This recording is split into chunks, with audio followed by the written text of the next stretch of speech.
Computerized Start is brought to you by my awesome patrons on Patreon, and by your tips and memberships on Ko-fi. These and other channel supporters make my live streams possible. You too can become a channel supporter with tiers starting at just $1. And as always, thank you for all your support, including sharing, chatting, liking, and subscribing. Now roll that famous logo animation!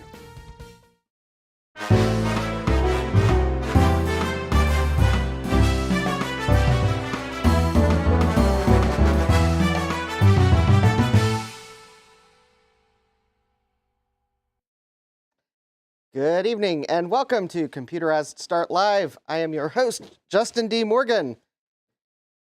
And I am hoping that this stream is filled with fewer technical difficulties than the last stream. Because first off, the correct animation played, so we are off to a good start. So, I would like to say hi to the folks in the chat. I see that Thomas Armstrong was here and had to go to work, so Thomas, when you do get the chance to watch the stream later, greetings. Also, we have Dave's Vintage Apple Tech, Jeremy's Vintage Hillbilly Shack, DJ Craze, Trina's Technobabble, Frank S., and anyone out there lurking, welcome. Oh, yes, YouTube was actually being mean to me. The stream didn't kick off at the beginning, and I also realized when I put the motherboard on my bench that my spudger's half broken, so I will have to get myself some spudgers for Christmas, and they will obviously not arrive in time, but hopefully I will remember to get some. All right. Also, I guess I will see if I can remember the announcements. All right, I do have a new coffee goal. I realized that my December goal, if I haven't ordered it now, it's not coming in time for December. So I started a new goal, and it's probably a slightly longer term goal than a month. But I need a new digital camera because my digital camera that I film videos with has an annoying feature. And that annoying feature is apparently it's compliant for import into the EU as a digital camera. And I am not in the EU. Therefore, my camera stops recording video at 29 minutes and 59 seconds so that it is not considered a camcorder and thus charged higher duties when imported into the EU. That is such a wonderful feature, isn't it? Yeah, that has got me so many times. Also, I'm not convinced that something's not wrong with it because it sometimes doesn't seem to like to start to record, but that might just be not pressing the right button and then walking away from it and then doing things and thinking it's recording. But anyways, I kind of priced digital cameras and I've set a goal to help me get a used GH4. It can do 4K video. They seem to be reasonably priced in the used market. It can do 4K video, which yes, I shoot video in 4K to edit down to 1080 because that gives me free B-roll. It also lets me crop things out if I realize the framing wasn't quite perfect. Can manually adjust things. But I realize slightly longer term coffee goal. Thought I would mention that. Also, if anyone's wondering, yes, I did get parts. So, without further ado, I have the motherboard on the bench, and let's see if I can sort out all the bits and bobs. I'm going to go for the British term tonight, partially because one of my Facebook friends had posted something and was like, you know, I just realized I'd been spelling judgment the British way. Probably because we were overseas for a while and the educational materials you get overseas is usually British.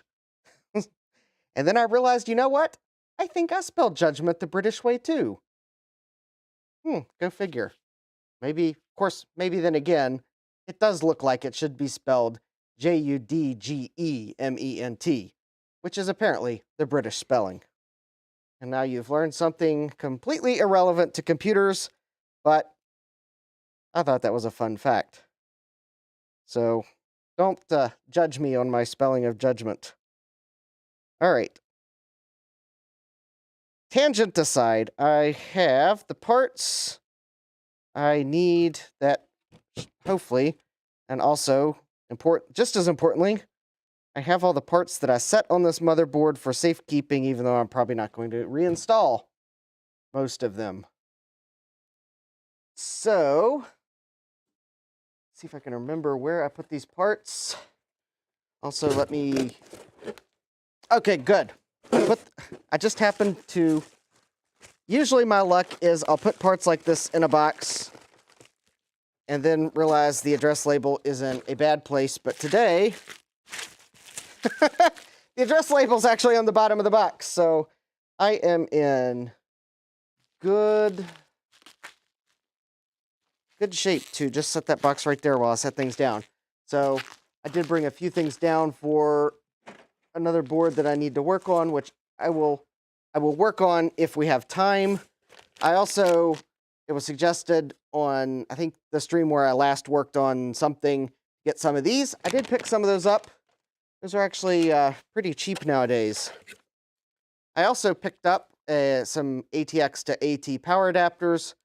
I also did pick up toggle switches for them, so I could put a toggle switch on the leads to turn them on, the power supply on and off, but the toggle switch was the wrong size, so, well, I'll have to go get more toggle switches. And I brought some memory down for,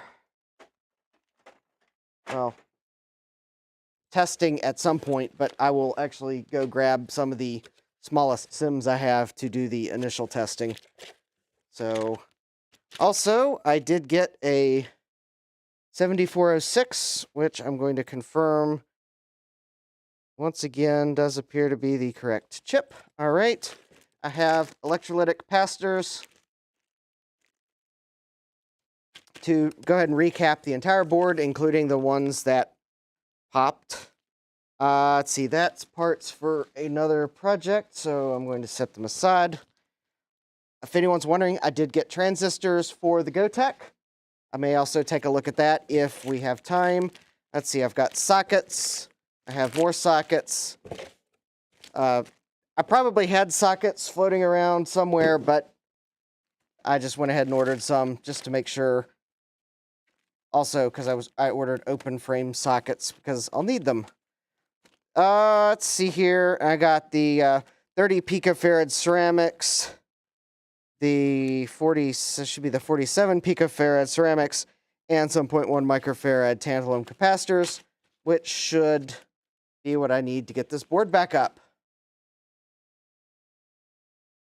Also, if I could find my little thermometer doodad, I was going to see what the temperature is down here, because it is a little bit on the cool side.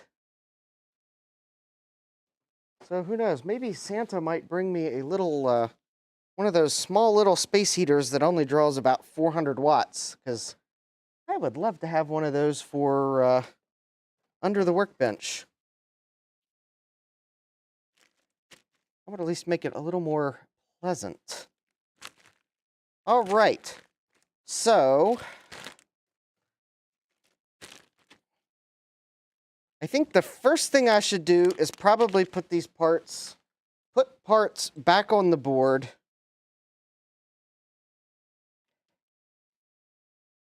And then see if I can't test it, and I suspect I don't have quite everything I need to test it, so I'll probably have to go upstairs. But through the magic of taking a photo of my own live stream so that I didn't have to print and waste paper, I think I should be able to get everything back on this board.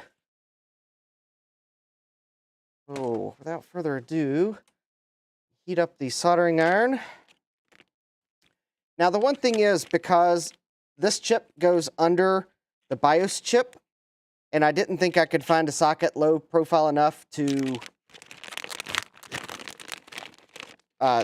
socket both chips, I am going to directly solder in the 7406, because it really don't really have much choice in that matter. there's no way to, no sockets that I could have practically done it with easily. I mean, I guess I could have found a socket with wire wrap pins for the BIOS chip to go in, but then it would look bad. I'll just solder this in. I think there's a relatively low risk to do that. I will, though, even though I do trust Texas Instruments, especially since that chip did come from the U.S. distributor supply chain and not the Chinese broker supply chain, I'm fairly confident that is actually a legitimate Texas Instruments chip, but I am going to just go ahead and test it just to make sure it works before I solder it in. So that is a 7406 Logic IC, and test. And I can't believe it. I cannot believe that.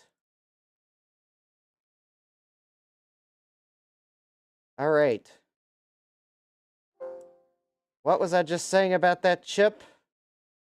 And yet, I know it's small.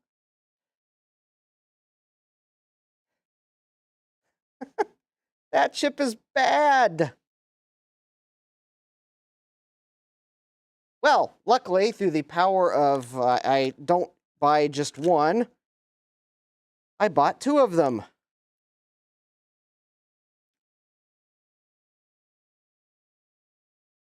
All right.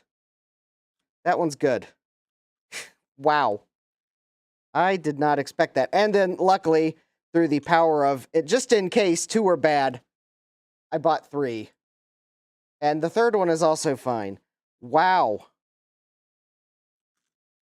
All right. That's bad, Texas Instruments. All right, so let me make sure that's the other good chip. Well, all right. This stream just about got off to a bad start. Haven't bought the box yet, but here we go. There is the 7406 chip I just bought and received from Mouser that came from Texas Instruments. And there it went in the suspect chip bag.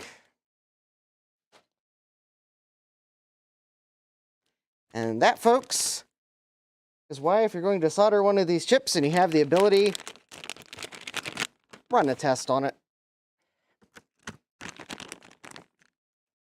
Because I would have probably, if I had discovered that after soldering it, it would probably be after I put the socket in, and there's a good chance I would have to remove the socket to get this chip out. So,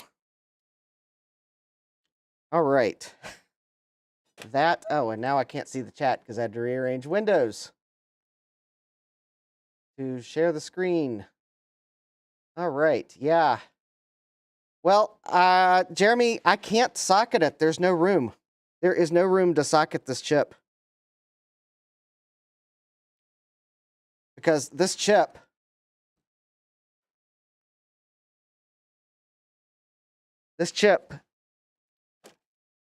goes like that.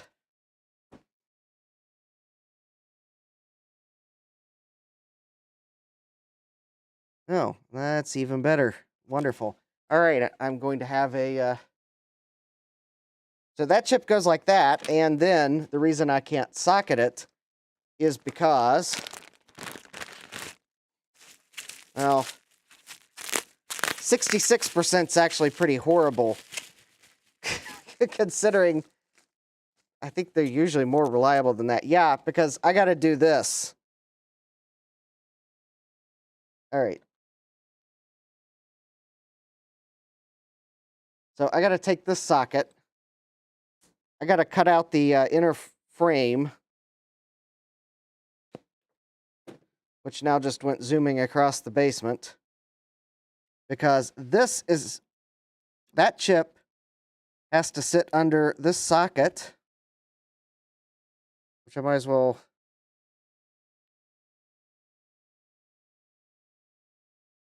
okay. And unfortunately, I'm going to have to... I got to do a little bit of filing because...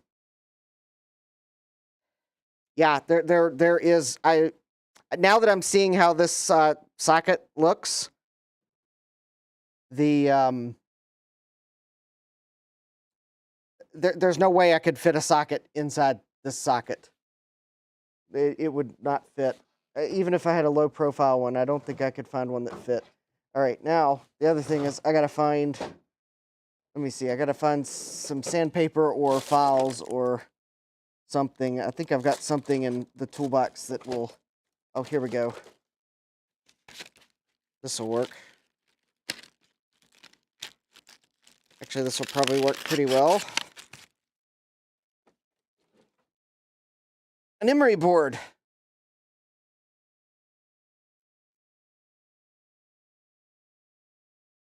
I used the flush cutters, and that's as flush as it got it. The flush cutters I have aren't the greatest. Somewhere I have like a 3-pack of Hakko flush cutters, and honestly, they cut much better, much flusher. So, but I don't know what I did with it.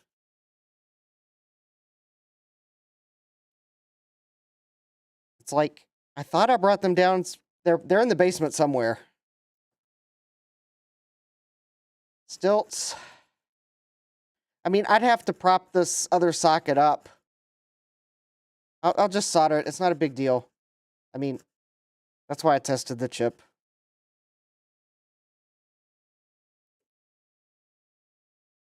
I mean, I can look to see if I've got any 14-pin. I don't know. I don't have any 14-pin low-profile sockets.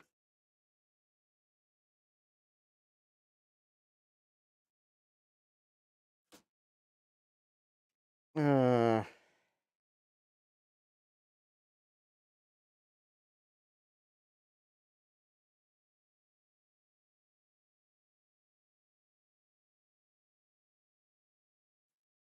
right. I'm not sure. Yeah, there's... yep, that is as... all right, let me get another emery board. That's not quite as flush as I want it.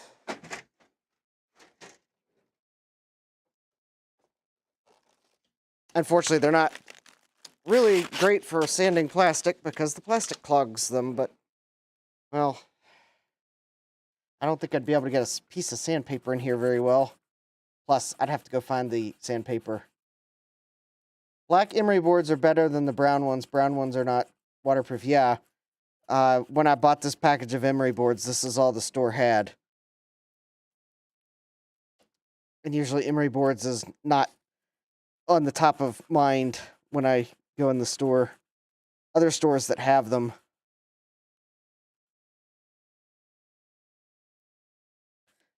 Actually, somewhere I have a set of files, which would probably make quick work of this, but I think they're in the garage, and I'm not going upstairs to go get them now. Of course, I'll probably 5 minutes after the stream ends, I'll realize they were probably down here the whole time.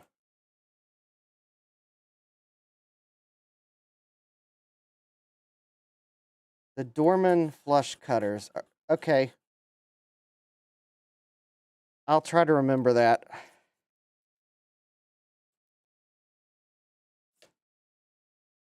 I'm also usually don't stop in AutoZone because their location's not as convenient as Advance Auto.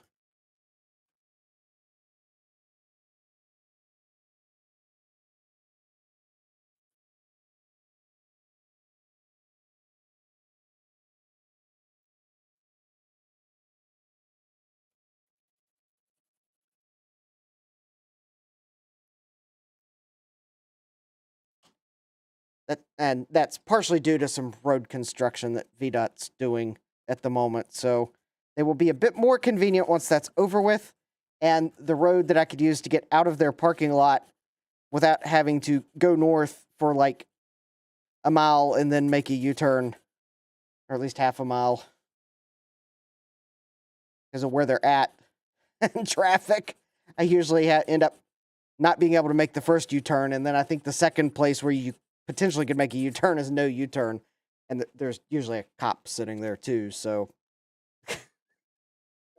that would not be the wisest place to try to do a U-turn at a no U-turn place. It would also be that cop's quickest ticket of the day. Or, as I will say, the revenue enhancement officer.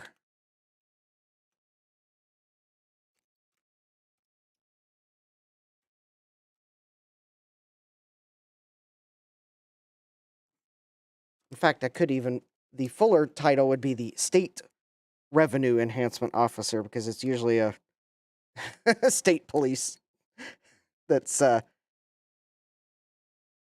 likes to pick that particular spot because it's, well, imagine this. It's picked because it's you can't see the spot where he's parked until you've already gone over the hill going over the speed limit.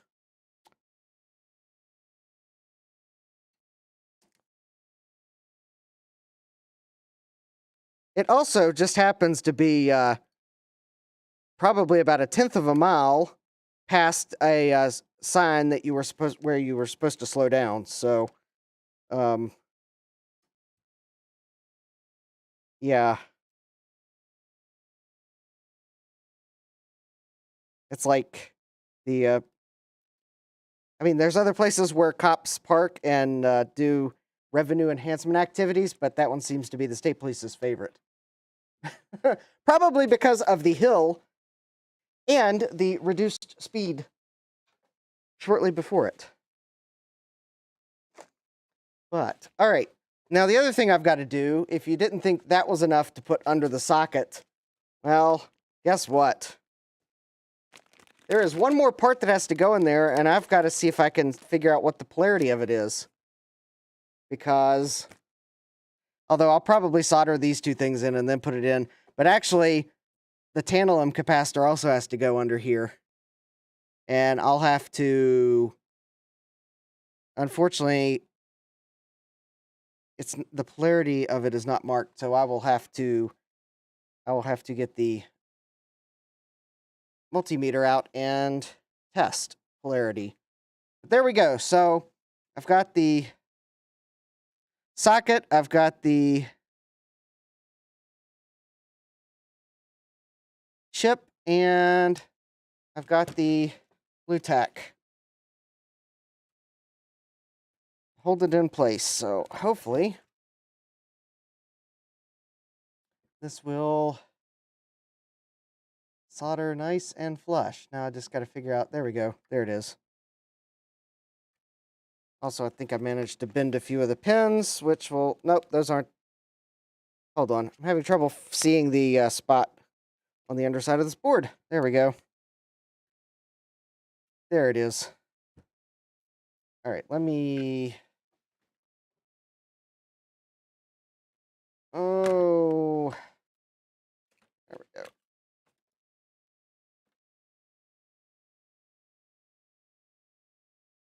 All right, well, let me...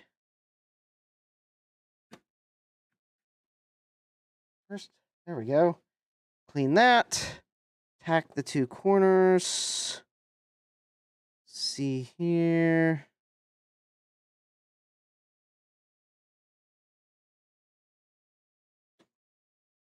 Tack that corner, tack this corner, and we'll go ahead and tack this corner, and tack this corner.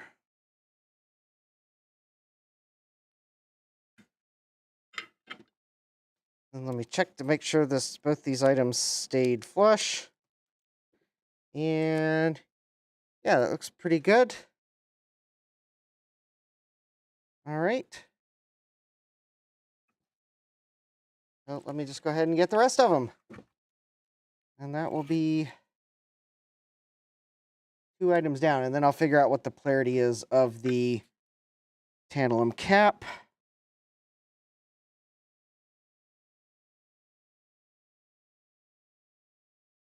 Basically, I just need to figure out which one is the ground and the other one will be positive. Or at least I'm pretty sure that's going to be the way it is, because it's probably a capacitor for the BIOS chip and the 7406. And I believe that both those chips are 5 volts, so I hopefully will not get fooled by there being a negative 5 volt rail there.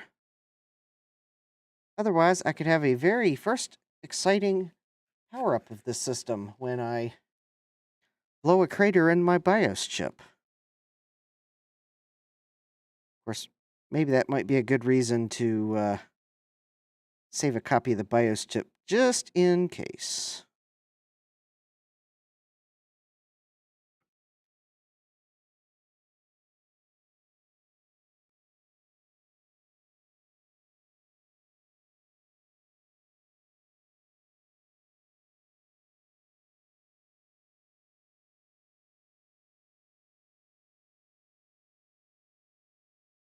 All right, there's that.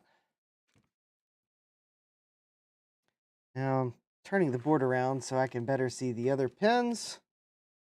And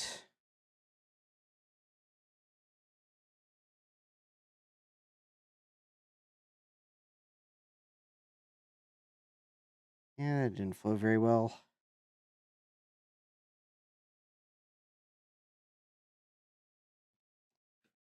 Oh, that's probably a ground plane. I'm gonna have to probably, let me put some flux on that. Help that flow if I can find the flux.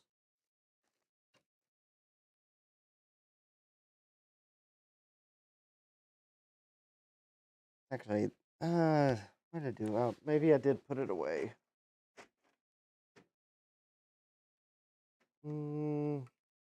Nope. Oh, wait, that's right.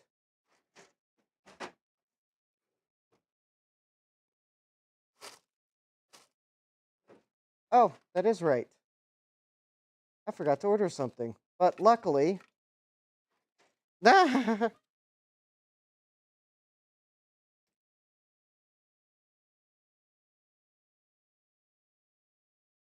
right, I am using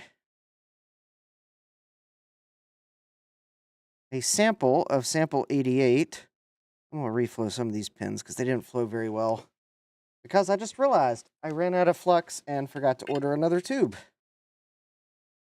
How embarrassing. Well,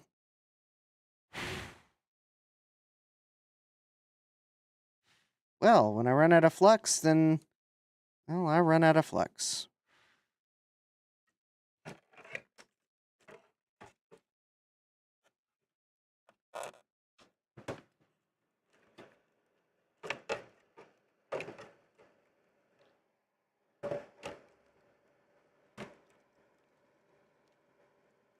Oops.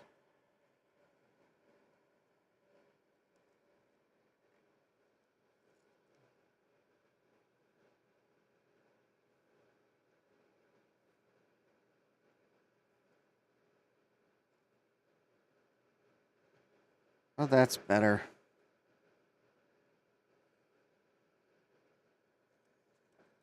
Okay. That solder's flowing much better now.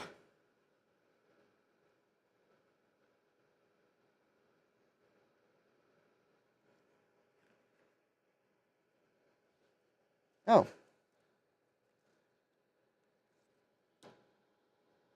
Also, I should probably move my phone before I knock it off the bench. But not while I've got a soldering iron in my hand.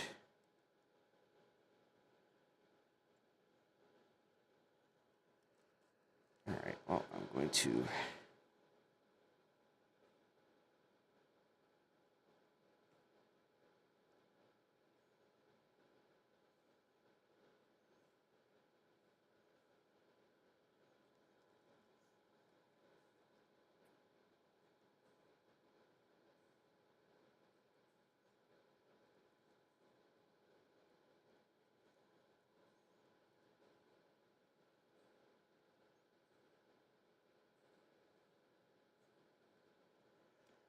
Oops.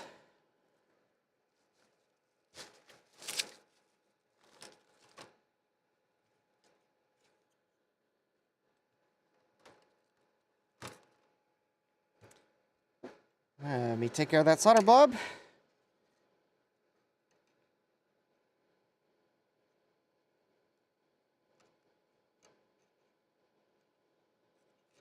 There we go.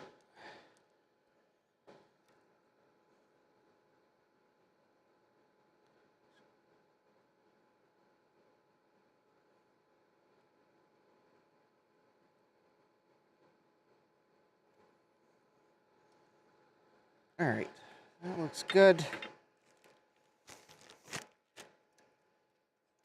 All right, so let me see if I can figure out the polarity of this tantalum. For that, I need the multimeter, which is buried underneath stuff. Let's see here. Let me see if I can find a known ground pin. That would be, yep, one of these pins.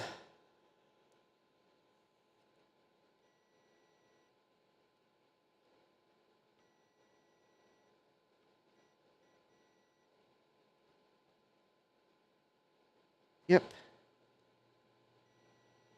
All right, so ground is that one. All right.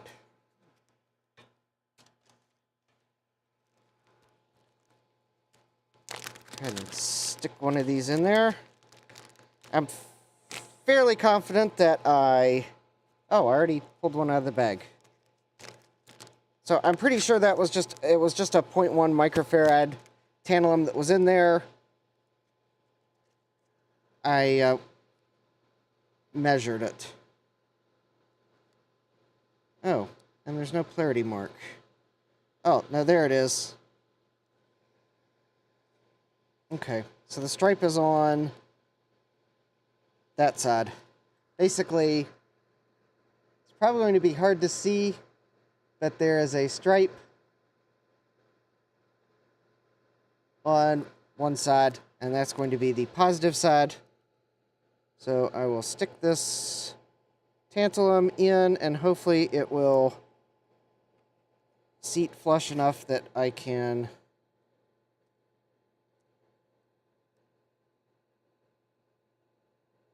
there we go. That'll work.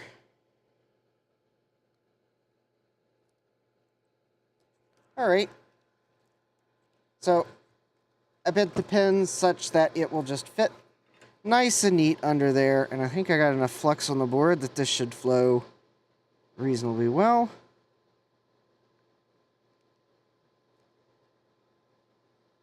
And here we go for this.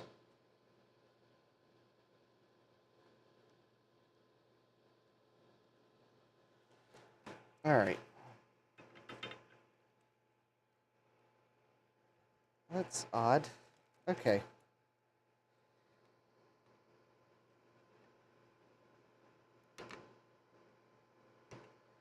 All right. So we got the 7406. We've got the tantalum. Got the socket where the BIOS chip goes. Have a solder blob between two pins.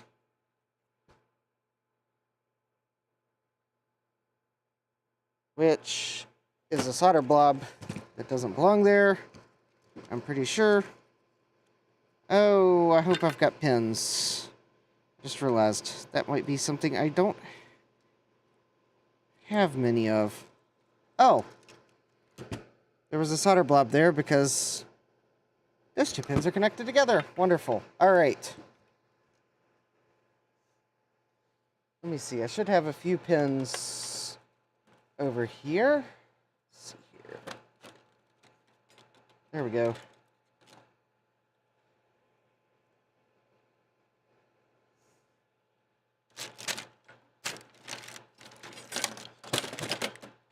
Oh, no, wait. I've got pins. I just have to remember where they are.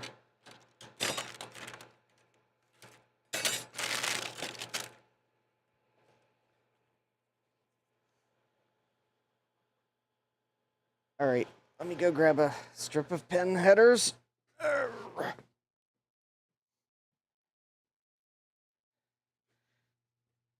Let's see, they should be in this bin right here.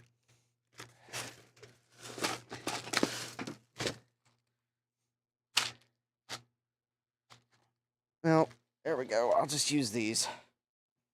Seems almost appropriate. For a cheap motherboard, use the cheap pin headers that I have. They'll feel right at home.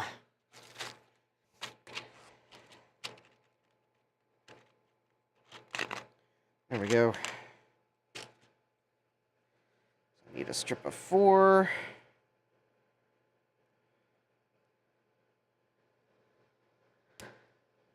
And a strip of 2.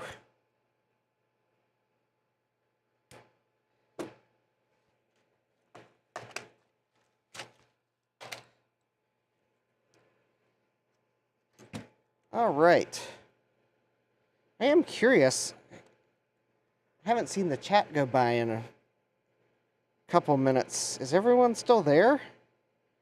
Or am I like streaming to dead air?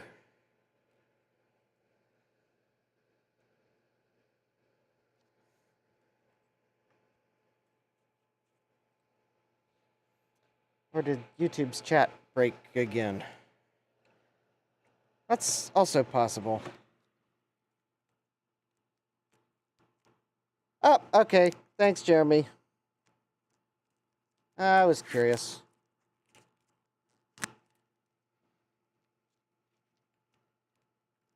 Oh, hey, Jack68K, welcome.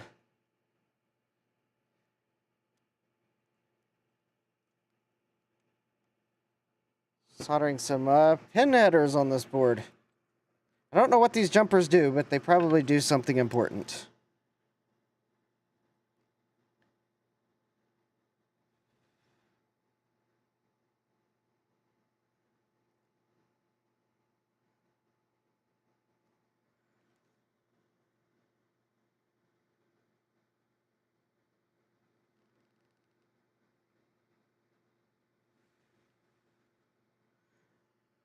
Especially because it appears as if some of these are grounded. You know, this might be, if I look, this might be an external battery connection point.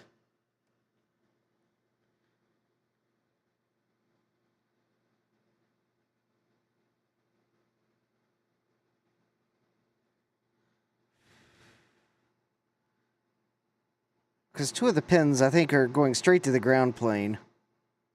And that would be the 2 pins that just blobbed together. But I don't like leaving the solder that messy, so I'm going to fix that. Just in case I misidentified those actually being connected together on the circuit board.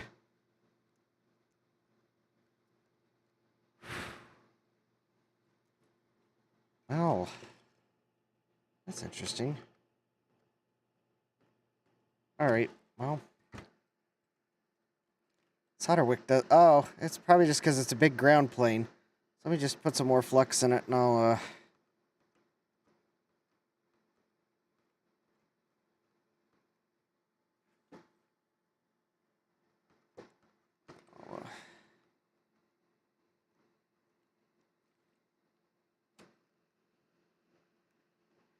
Actually, given the way these are acting, I suspect I was right that they are connected together.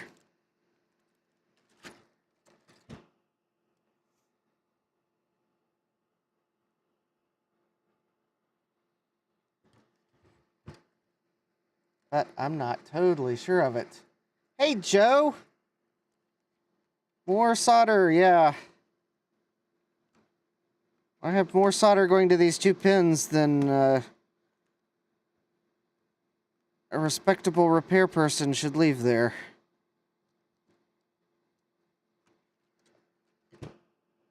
Then again, I think they are connected together, so...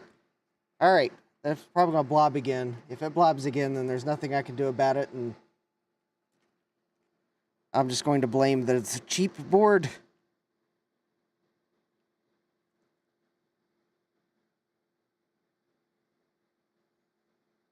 Well, it's a Pine Technologies board, so I guess that means the founder of the Twin Pines Mall, or is it now the Lone Pines Mall, founded a tech startup after he sold the mall.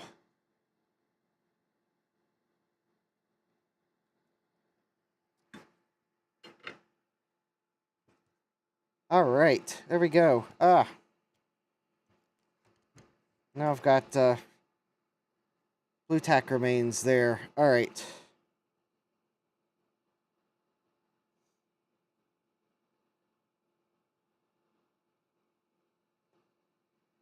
All right, I'll fix these components there momentarily. Actually, no, I probably need to fix those now. Let me see here. Because the socket's going to get in the way. So one of those goes...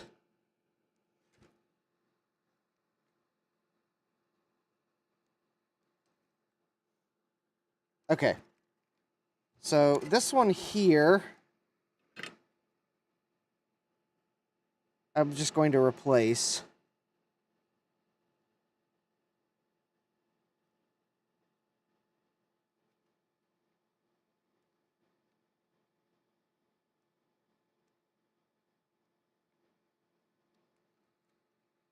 That's the 30 picofarad. The other one, I'm going to see if I can't solder back in, because it's a tantalum cap. The ceramic caps were so cheap that were on this board. I'm replacing it because I'm afraid the legs don't have enough ductility in them to try to reuse them. PC Chips Lottery. I think I know what the PC Chips Lottery is. That is where PC Chips made motherboards, and they called them like BX and VX Pro and FX, and reality, they were rebranded chips from other manufacturers, not the Intel chipsets that they were trying to make you think they were. And some of them, if I'm not mistaken, were there were more than one brand that you could get as labeled that. Yeah, that was pretty bad.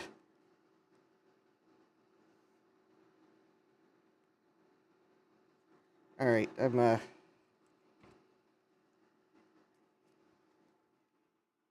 see, just checking. I got to get solder out of the holes to fix those capacitors. Then I'll get the keyboard BIOS socket,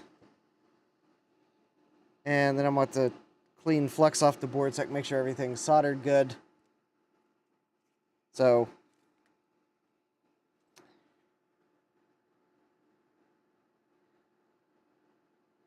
all right.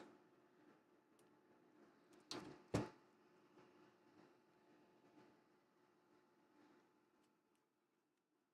fact, I was thinking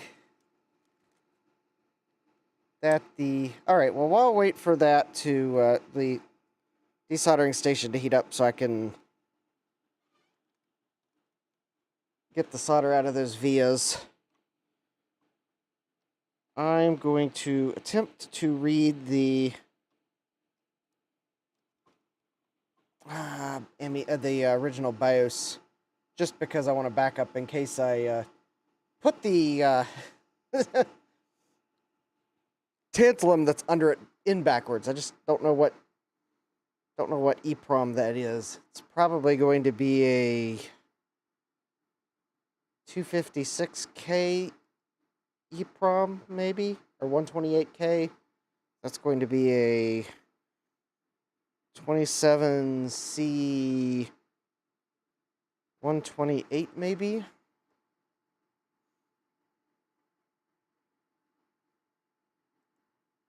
All right, check ID. Actually, device, read ID. What's the ID? Oh. I think maybe I picked the right one.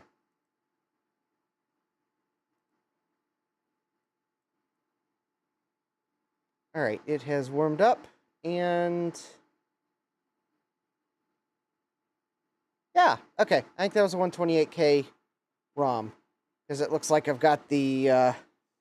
because the contents at the very end of the dump are the AMI copyright information. So I believe that's a good sign that I chose wisely.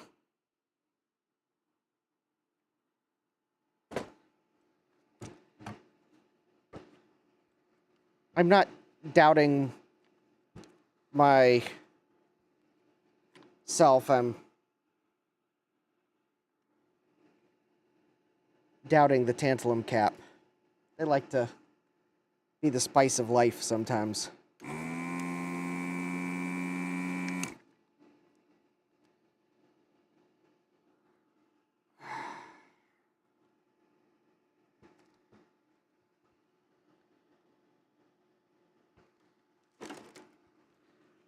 Also,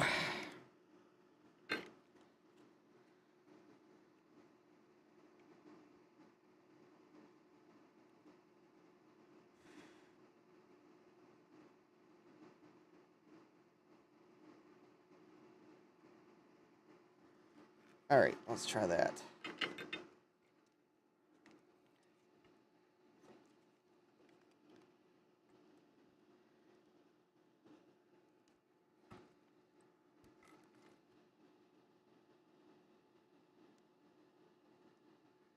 Actually, there was a motherboard on eBay I was looking at for a particular reason.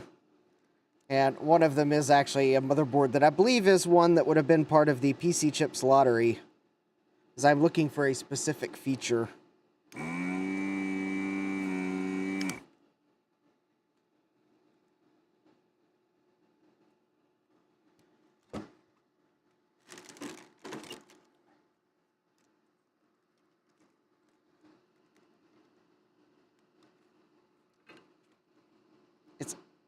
It's actually a feature that is not evident necessarily by simply looking at the motherboard.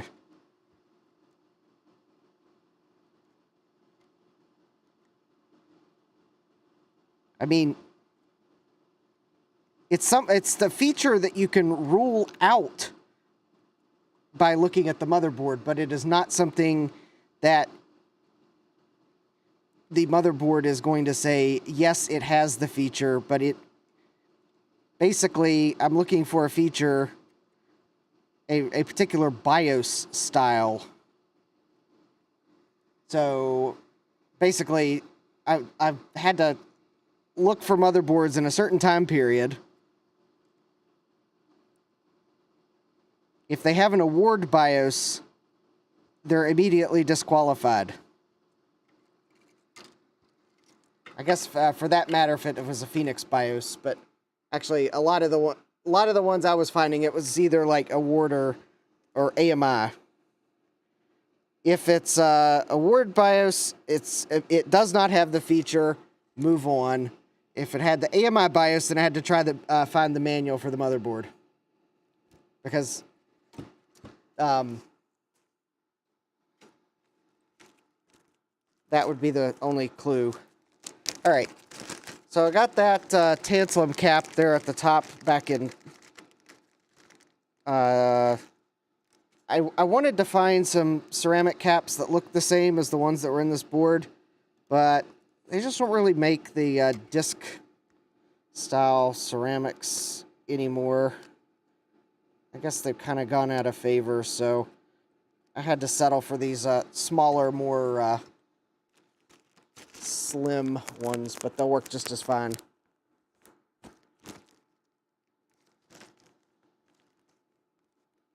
Oh, PC Chips M812. What's special about that one, Jeremy? Oh, multiple brands on the same design mother. Oh, okay. I thought it was the... I thought it had to do with the fact that seemingly there was someone kept... Well, maybe PC Chips did what I was thinking, too. Alright, so that goes there. I know that's the capacitor location. That one goes there. I'm going to go ahead and put this other capacitor back. Oh, I'm going to have to look at my photo. Well, maybe I just might as well solder these back in. Okay. Before they fall out. Alright, so here's this one. And I'm going to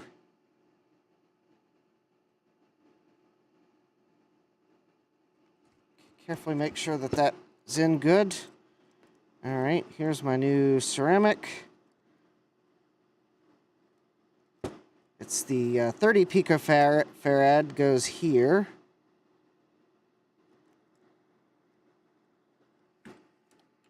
All right.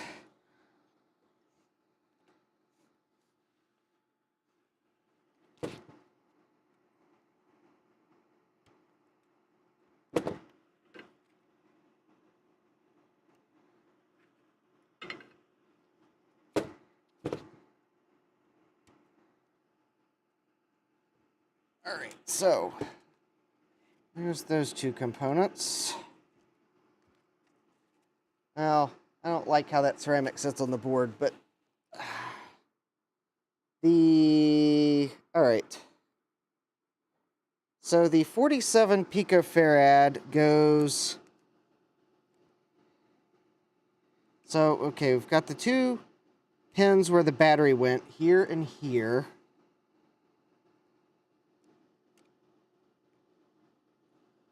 And there we go. So basically we have 47, the 47 ceramic goes here.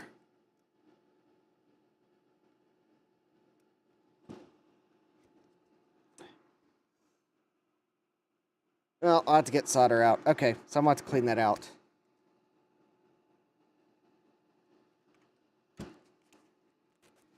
I'm just going to go ahead and start to put the rest of these short components in before I put the...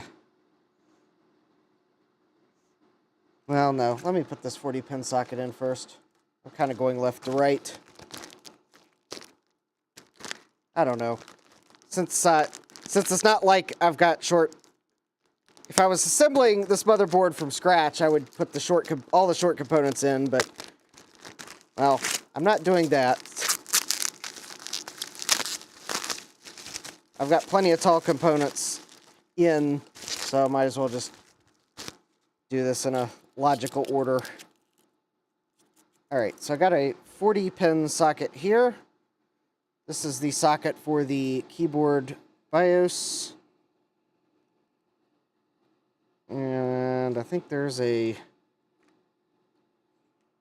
Yep, there's a via that's got solder in it still.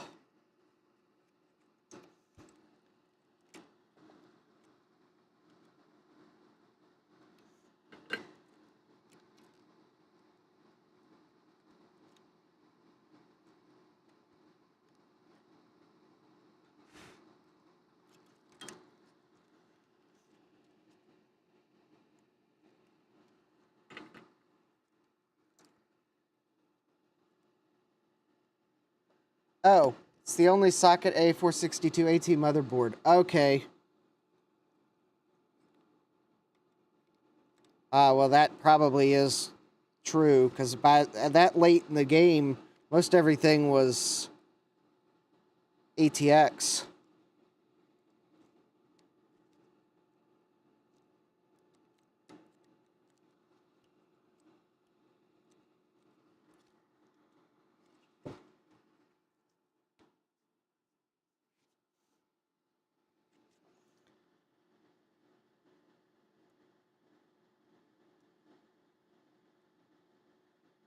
I was wondering, I guess I was thinking that might have been the 486 PCI Visa local bus board you were looking for. But I guess there was more than one manufacturer that made those.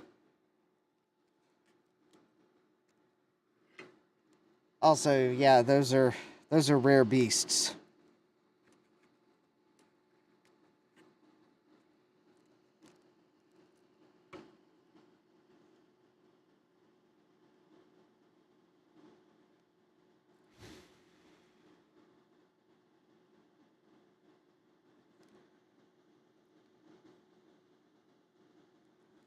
That's also probably the point where I'd just rather have a PCI board, because I'd rather use PCI graphics if I could. I never liked inserting VESA local bus cards. They're a pain in the rear to insert.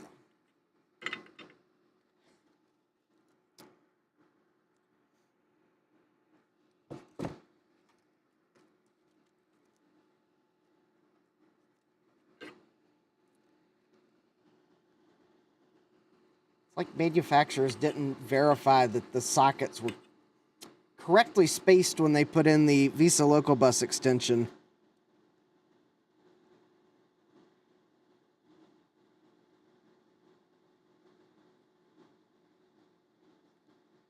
Every time I've inserted a VESA local bus card, I've thought I was going to break the motherboard.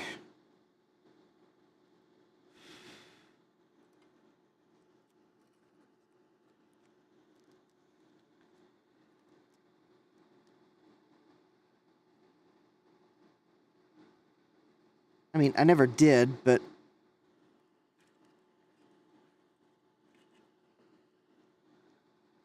I sure felt like it.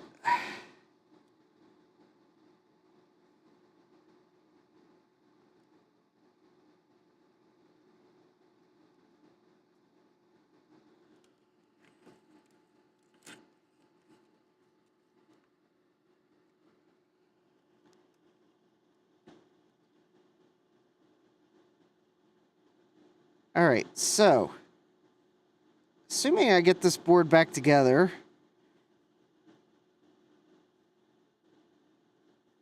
oh, that's right. I was about to say I didn't have a disk controller card for it, but actually I realized I can. I've got an XT-IDE that I think I fixed. Oh no, I don't. Well, I've got the card, but I gotta program a BIOS chip for it. So honestly, for this board, for this stream, if I can get it to post, then that might be good enough. Because if I can enter BIOS and the keyboard's working and I got video on the screen,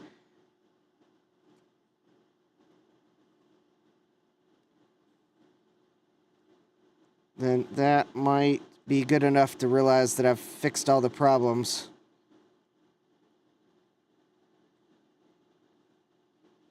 At least until I get the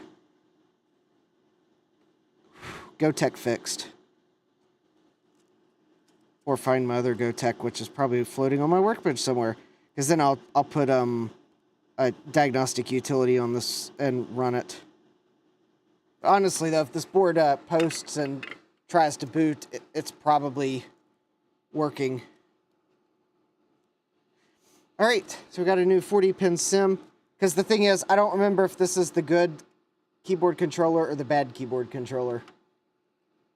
Because I have two 386 boards, and one of them has a busted keyboard controller on it. Okay, so I've got that socket, got this cap, got that cap. I have...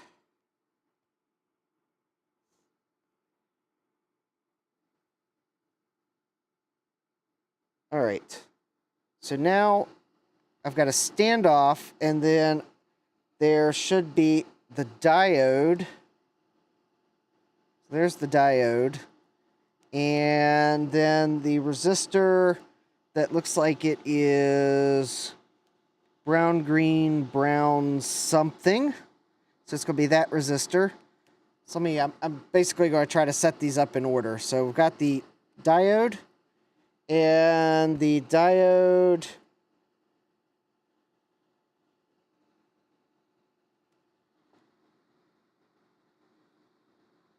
I think goes in... Well, I'll know pretty soon. Looking at the photo, all right. I think it goes with the... There's a little red part in the glass, and it goes down... The red part goes this down towards the socket. Then we got the brown, green, brown resistor.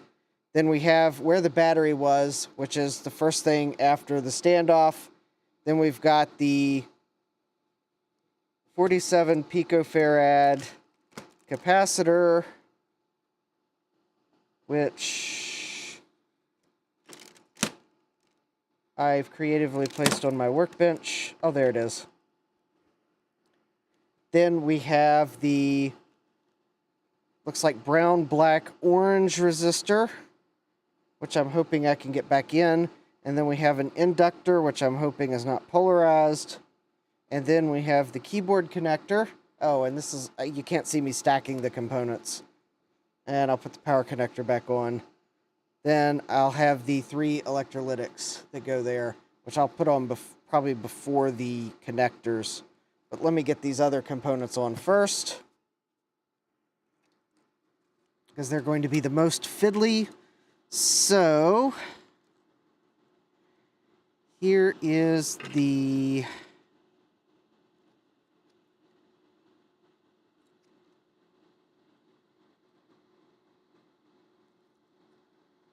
Let's see. That is the diode, goes there. All right. I sure hope there's a via still there. And then, let me see, looking at my photo.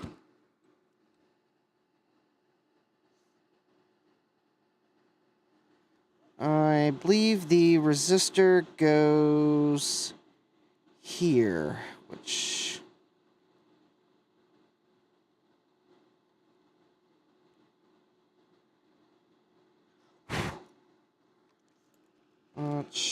there we go. That looks clear. And I think this other VM want to clear out from the underside of the board.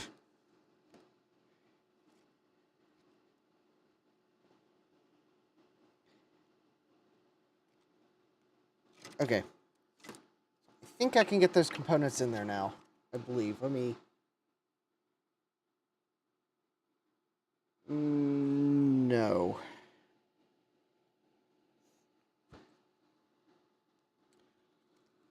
Still have two vias that are obstructed. So let me add some fresh solder there. And there.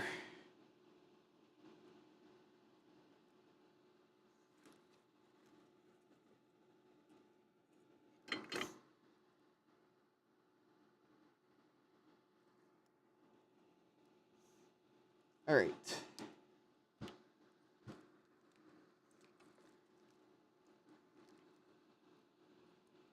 Also, I will, once I get this board, if it works, I will put some solder mask on these traces just to protect things from shorting against them. Because the thing is, the solder will protect the copper from corroding. But if I were to do something stupid like, I don't know, say, drop a screw in the case while it's powered up. I mean, not that I would be trying to screw something in while it's powered up. I mean, that would be completely silly, ridiculous. But let's just say someone were to hypothetically have the hubris to think they could screw an expansion card in while it was powered up because, everything's working. I can go ahead and start to button things up right now. Well, I'll put solder mask on the board so that you don't, like, short something more easily.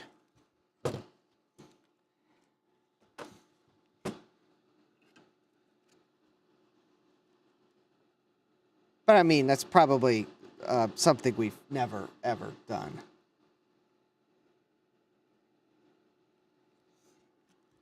Joe's probably going, yeah, my techs have done that and I've had to chew them out for it.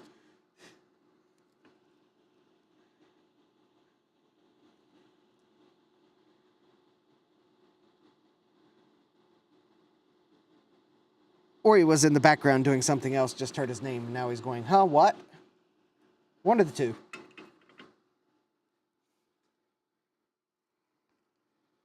All right. And... all right, let's see, I still have one of these vias that's clogged.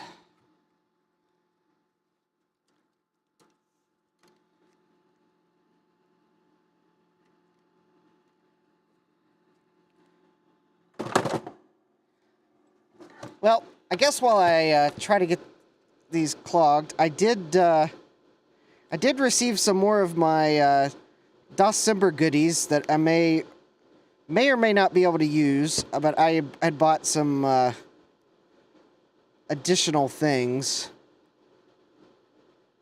I've got a, well, it's not exactly a game, but I wasn't sure if it would run on a 386 or not, and at least given a comment in the instructions, it does look like it might actually support 386. So that could be fun. Of course, I might also find it won't run on 386.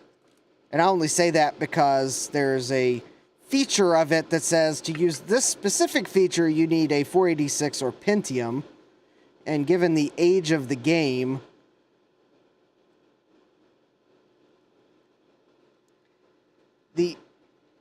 the only way you could be running it and not have a 486 or a Pentium would be if you had a 386.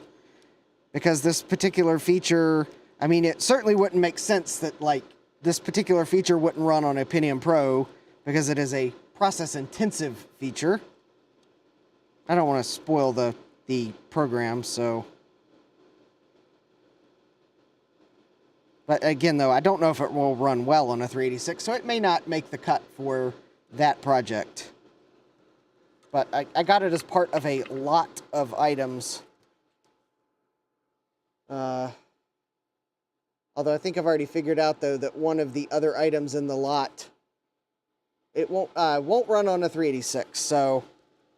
But it will run on a 486, I believe. So if I get the 486 board up and running, then maybe I can give that a try on the 486 board.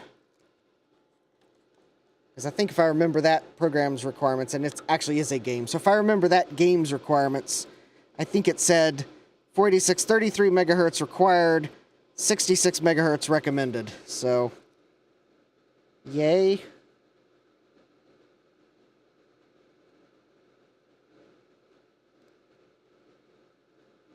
I also ordered me a few extra of the handy compact flash to IDE adapters. So that will be helpful.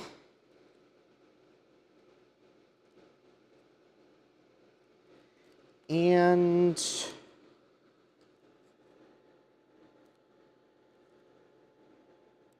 let's see here. Ah, yes, I've got a eBay seller that I bought something from for December that is yet to ship the item. So, quite honestly, either they decided they weren't going to ship things until after Christmas, even though I think I bought it on, like, Monday.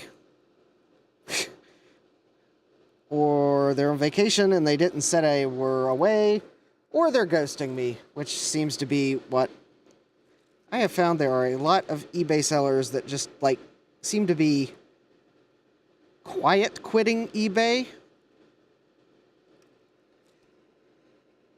It's like they've got listings, you can buy the item, but you never hear from them. They never ship it, you never hear from them, and you end up having to file a claim with eBay because they, like, it's like they disappear.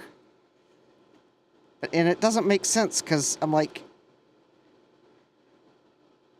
what are you hoping that you're going to sell this item to make just a few dollars and hope the person that bought it doesn't realize you never sent it? I don't know.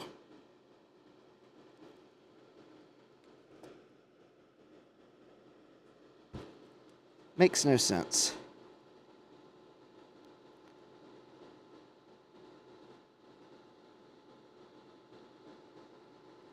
Because in reality, the amount they're making, it's like... Hey, Adam, welcome! And yes, Adam, I thank you for increasing your Patreon pledge. I did see the confirmation. It was hiding amongst some other emails that were in my inbox.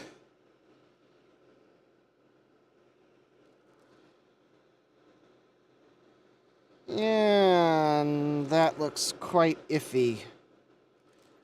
I am not entirely sure, but I think the battery corrosion may have eaten some vias. So, I don't know what these two components do, but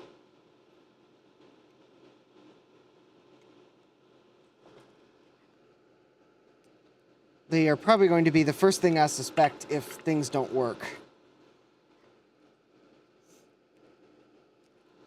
So,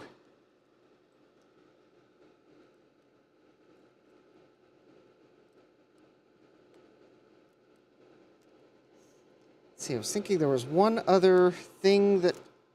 Oh, I guess that was everything for December. Oh, that's right. One other thing that also the seller hasn't sent it either. Of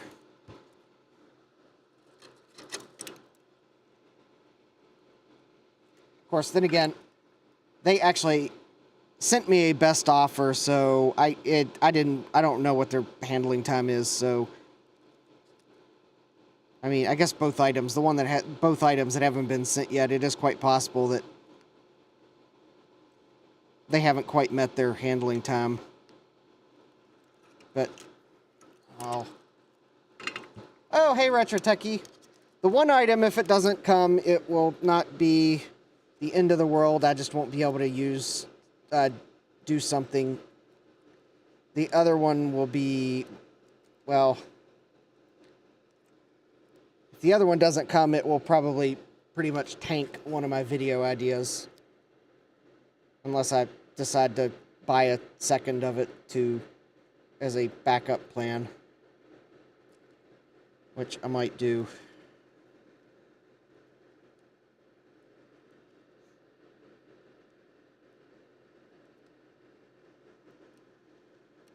Although, if I buy it now, there's still a good chance it won't arrive before January.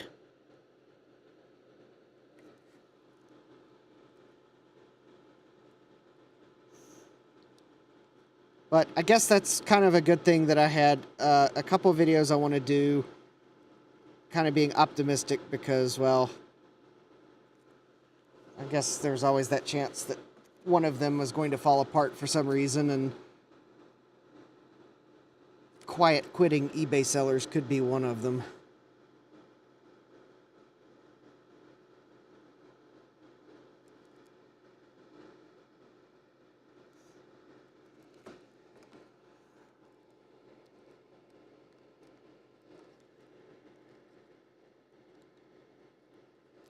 So, I mean, then again, I was watching Jay-Z 2 Cents. He built a computer out of eBay parts, and, well, I guess I can't say his eBay experience was stellar.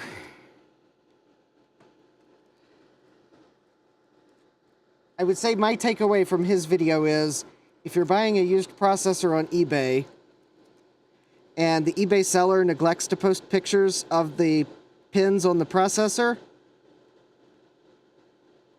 walk away. Just walk away.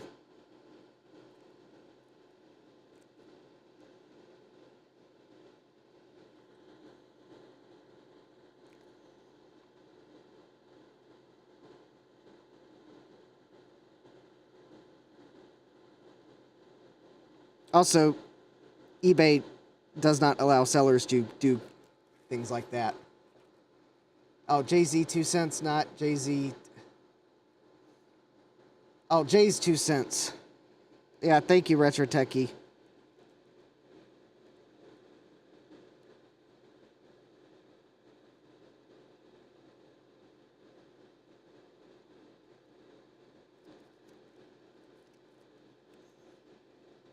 Yes.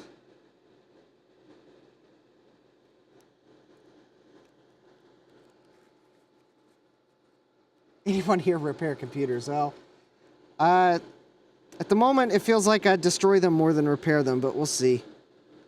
This, there are some parts of this... Oh, well... Well, I guess I now know why it felt like I wasn't actually soldering a component in place. fell out. Okay, that could be a problem. All right. Well, actually, that's fresh solder. It should come off the board easily. Yeah, the inductor fell out. Which is why I kept adding solder, because it felt like I didn't have enough, and it's because the component fell out. And now I actually have too much. Yeah, some of these vias are like in worse shape than I realized 2 weeks ago. Oh, and there went a pad. I'll have to see if that was important on the underside. I may have to solder this inductor on the top side of the board.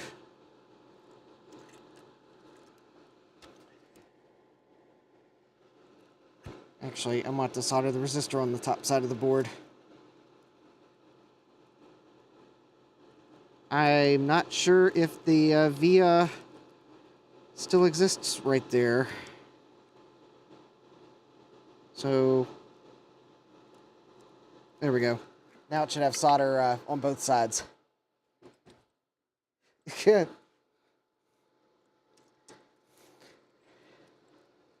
Well, Retro Techie, remember, we're in North America, so actually you can send them south for repair, and then I can send them back, and theoretically you only get charged for the duties on the added parts.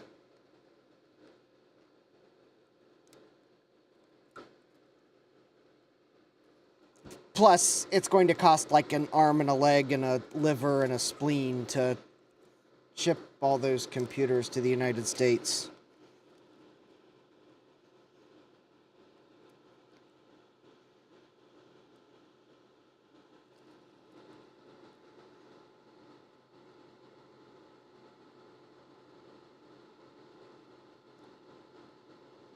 But that would be cheaper than me buying a plane ticket. Probably.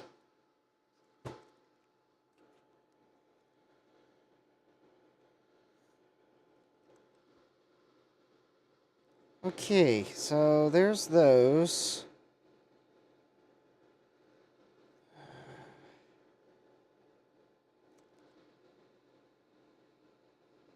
All right. The more I solder on this board, the less confident I'm getting that I'm going to fix it.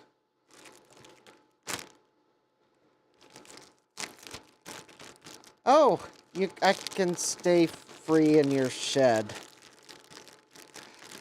Well, that is quite the tempting offer, even if you said your shed had free continental breakfast. Which I doubt.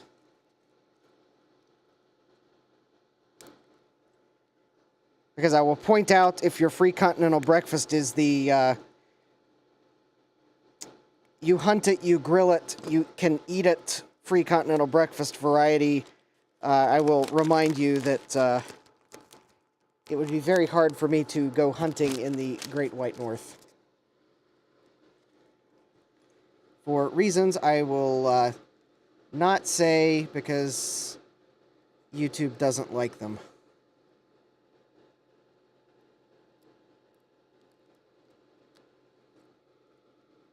In fact, sometimes when I think I'm talking about my desoldering vacuum station, that there's a little meter at their headquarters that starts going up because there's a particular word that gets said along with that is probably one of their words that they do not like to hear on videos. It results in... for monetized channels, possibly results in less monetization.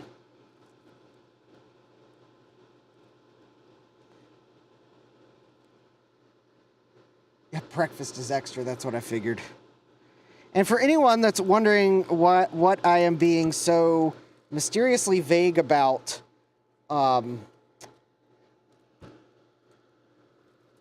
just refer to your U.S. Constitution, and it's the one that comes after the First Amendment.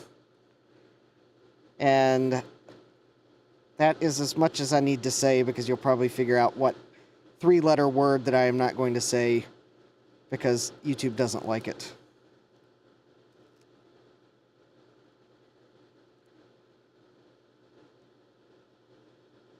But Retro Techie already told me that the breakfast is extra, so I guess I wouldn't have to worry about not being able to hunt for my breakfast. I'd probably just rather go to Tim Hortons after staying at a Holiday Inn Express. Or I don't know. I've heard Canada Tire has everything. Maybe they have a corner of the store that no one ever goes to, and I can just stay there for the night. Uh-oh. I think these capacitors might be just a little bit oversized. That's not good. Well,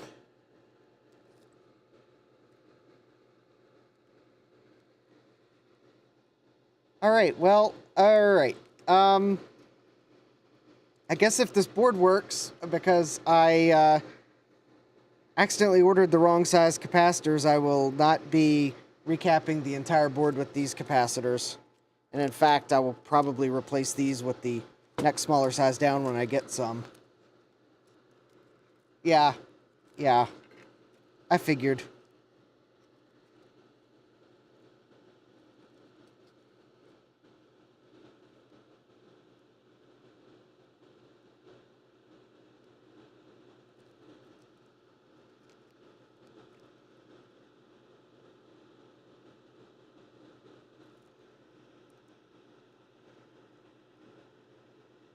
In fact, actually, after hearing someone say that, if you create a video and you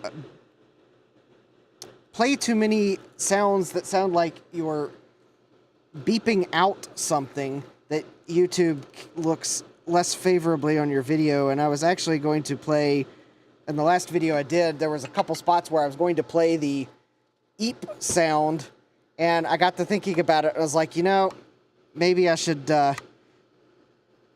just not.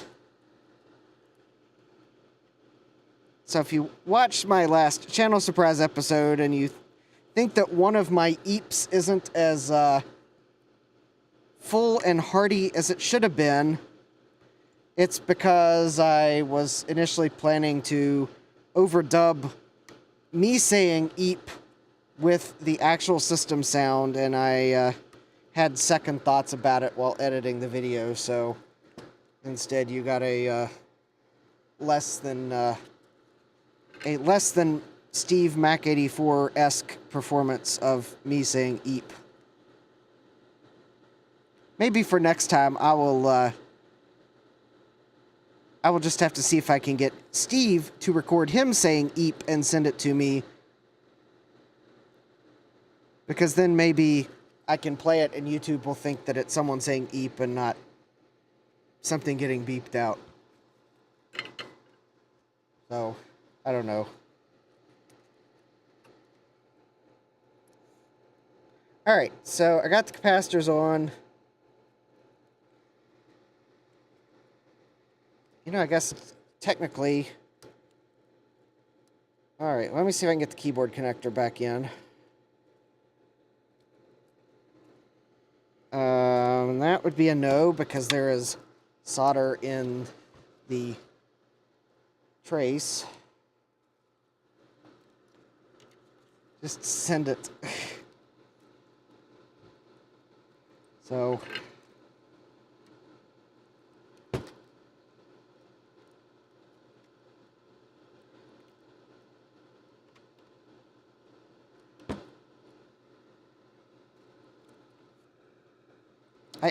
if I get this board working, I don't know if this will actually make it into any other videos.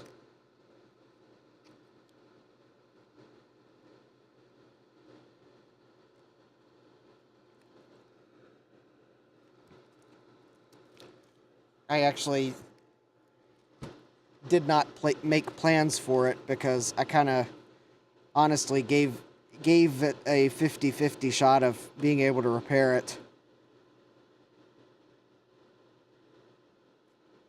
I thought your 12 days parity was pretty good.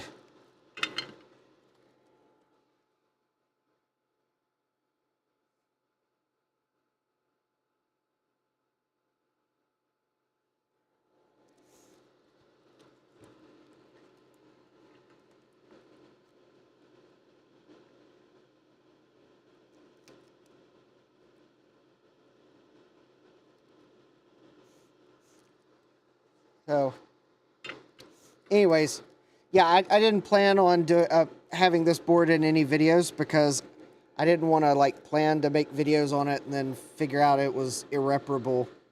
So,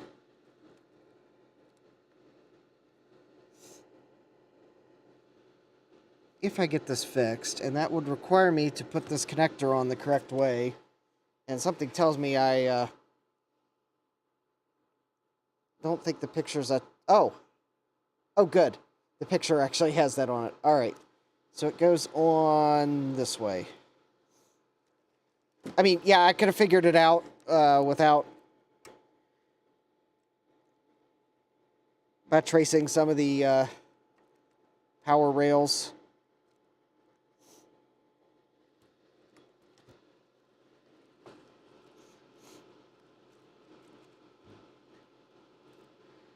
All right, so I guess once I get this on, I can put the...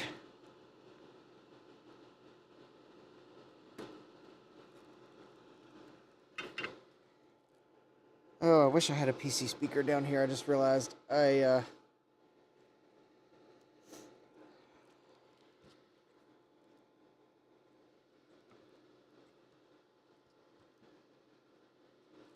somewhere I have a whole bunch of like the little piezo speaker type things you can plug into a PC speaker header for cases that don't have speakers, which is like most of them these days.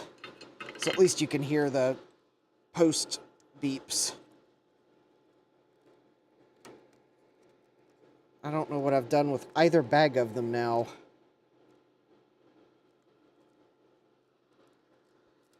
Oh, I'm glad you like it, Dave.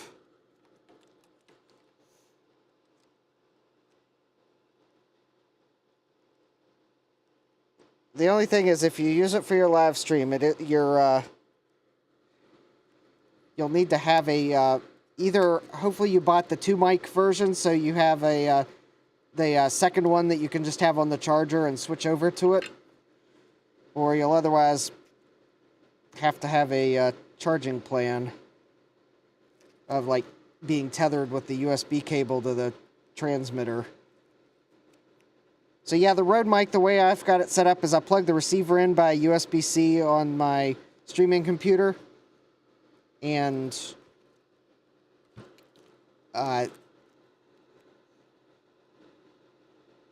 use that audio input that'll show up. But I also, when I plug it into my digital camera to record, that I'll use the 3.5 millimeter jack on it and connect that to the audio input, or the audio or microphone input on the camera.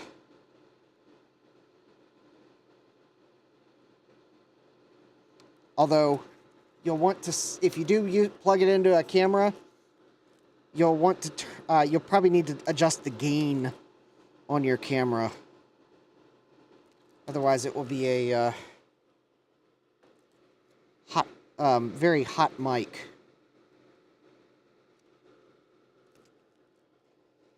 All right, why is my keyboard connector? Oh.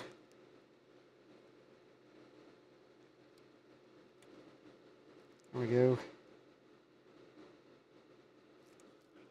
Had to make sure the keyboard connector was level, because otherwise, if I do get this board fixed and then try to put it in a case, I will run into a slight little problem plugging the keyboard in.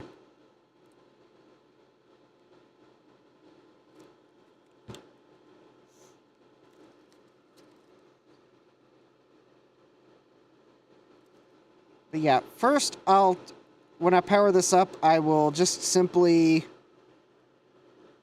I'll power it up, no RAM, no nothing. I'll put the BIOS chip in it, because otherwise I probably won't get any beep codes. Guess maybe I'll hook up the oscilloscope to the speaker terminal to see. I don't know. That seems like overkill.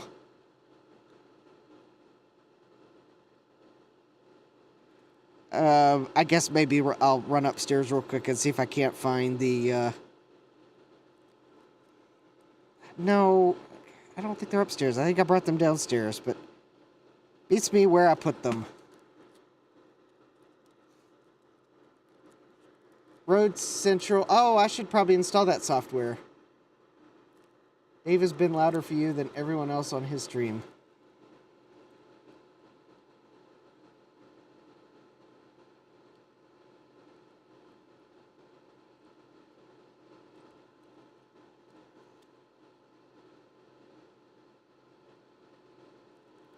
Well, Jeremy, I would say that Dave turns himself up so he can get a word in edgewise, but that just probably has to do with what microphones everyone's using, and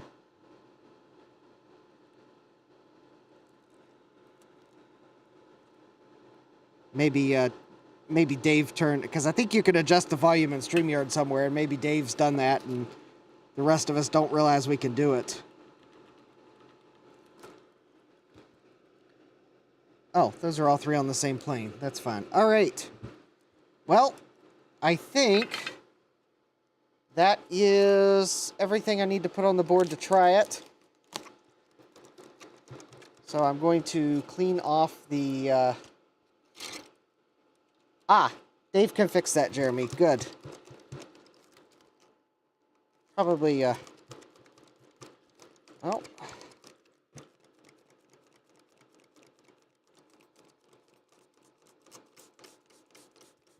There we go. Let me get this flux off the board, because it can interfere with, if I need to measure something, it can interfere with taking measurements. Plus, I want to double check that I've got all the pins soldered on the sockets.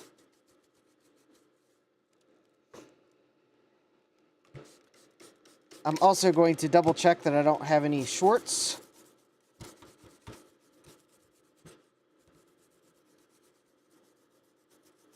And I'm not going to put the keyboard controller in, because if that's the good keyboard controller, I don't want to accidentally short it out.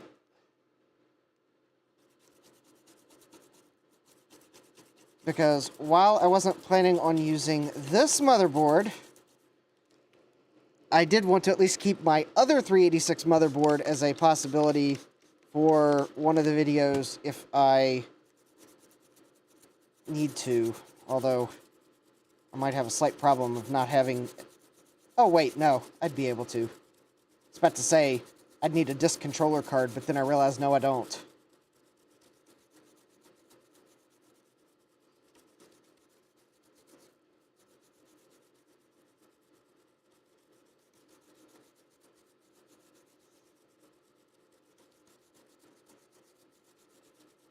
So, yes, I will be working on some of the December videos I wanted to do over the coming week.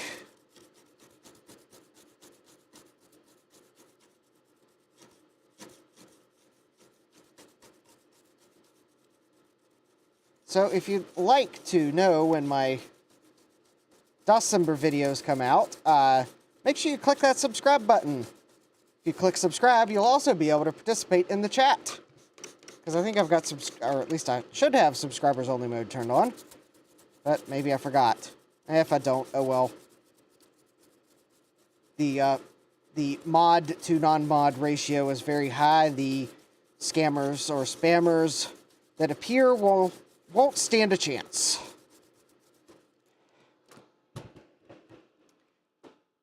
Just as a reminder to my mods, if you are flushing the bots that like to ruin the chat experience, block.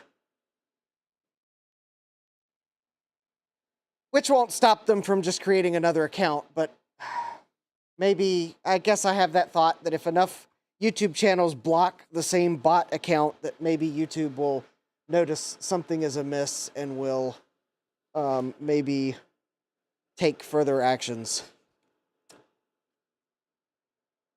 Yeah, yeah. Jeremy, I do have a 386DX system. I get Motherboard, I guess. Some of my systems are just basically I have the motherboard and could plug things into them. I'm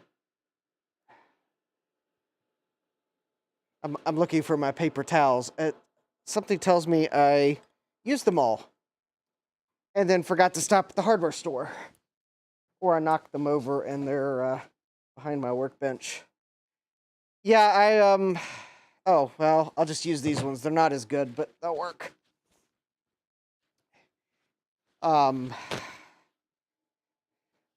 Honestly, I would like to find a few beige cases that aren't like absurdly large. Or maybe, honestly, maybe a open frame case, and then I could just set things up as I want to try things. But just because I really don't want to pay shipping on those cases, I'm just... because those things can be heavy. I'm hoping that maybe someone might, on a marketplace in this area, list some, or maybe I'll stop at an e-waste place next time I'm up in Northern Virginia. I'm sure RetroTech Chris can probably clue me in at some point of the... Yes, there are e-waste places up here.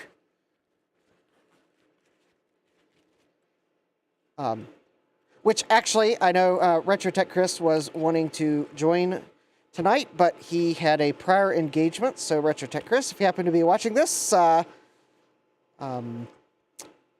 totally understand. And of course, maybe if you do have e-waste places up there and you stop at them from time to time, I guess now you know that I kind of would like to find... I've been looking for a couple of beige cases of like maybe desktop to mini tower type size. Maybe you can keep an eye out for me.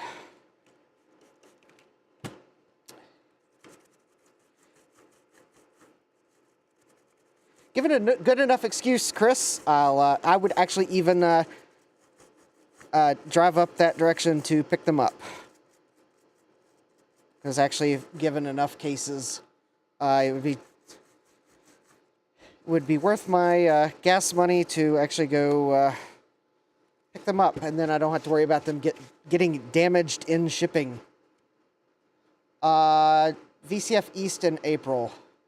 Yeah, I'm going to try to go to VCF East, but that's in April. Yeah,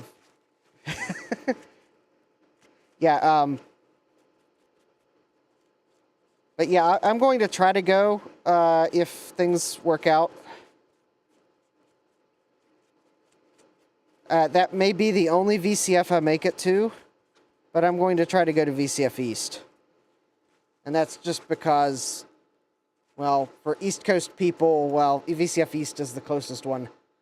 Jeremy, for you, I think Midwest is probably the close one. Or it might be a toss-up. I'll put it this way, VCF East I could drive to, and probably would drive to. I mean, I might rent a car, but that one I'd probably drive to. Probably at least until I realized how much insane tolls are in Pennsylvania and New Jersey, but that way I could just load the car up and bring it back. If I went to VCF Midwest, it's far enough that I'd probably end up having to fly, and then I'd have to ship things back. Or I would just be driving a while. That, and I guess the other thing is, the other place I'd like to go next year is, yeah, I was thinking Midwest was closer for you. The other thing is, next year, if I get to pick if I had to pick two to go to, and quite honestly, it might come down to having to pick two, I would probably pick VCF East and Kansas Fest.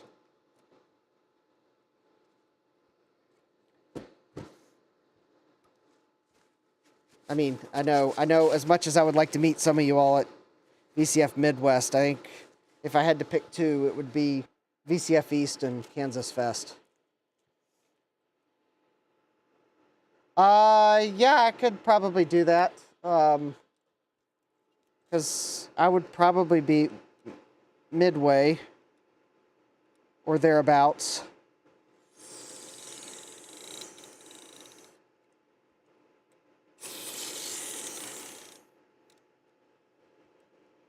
All right. Oh, I could probably zoom out.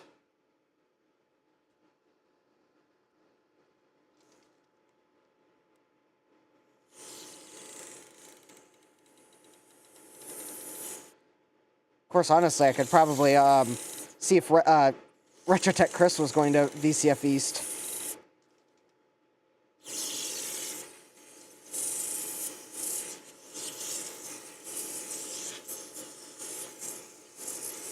Because Javier might actually go to VCF Southeast. Because that one would be much closer to him, I believe. For me, VCF East and VCF Southeast are more or less a toss-up. I think VCF East is closer. VCF Southeast is further, but probably would have less tolls.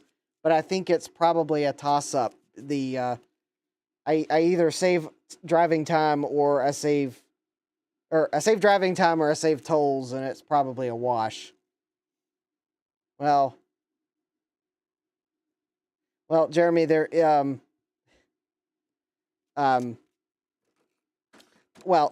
is the one factor of, well, there are two factors that would be stoppers as to why we say try. The first is, can we get the time off from our employer? The second is,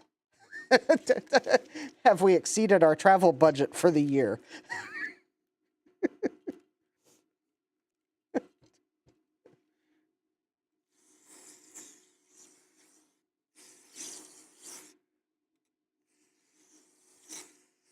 And while the second item, there are ways around that, perhaps. Maybe sell a few more things on eBay or whatnot to get a few extra bucks. The not being able to get time off from your employer is, well, that's a little less easy to resolve. So... So what goes in the empty square socket? So that is for a math coprocessor. And I will, I actually do not have a math coprocessor that I can put there. So it will continue to be an empty square. Or wait, or do I? Well, I won't be, let me put it this way. I will not put it in before I test the board. It just dawned on me, maybe I do. I just got to see what speed this, math coprocessor in this box is rated at, and something tells me that, okay, so, all right, that one is the wrong speed grade, and, they're both the wrong speed grade. Oh, wait, and actually one of them is actually the DX version, so wrong speed grade and wrong type. All right, if this board works, I will have to get a 40 megahertz I will either have to get a 40 megahertz FPU, because I'll probably want one in it, or I will have to get an oscillator and attempt to figure out where, and I probably will have to add a jumper. This board does support asynchronous mode on the FPU, but it's missing the oscillator to do it. Well, Jeremy, that would certainly allow you to determine your own vacation schedule. I do hope your plans pan out.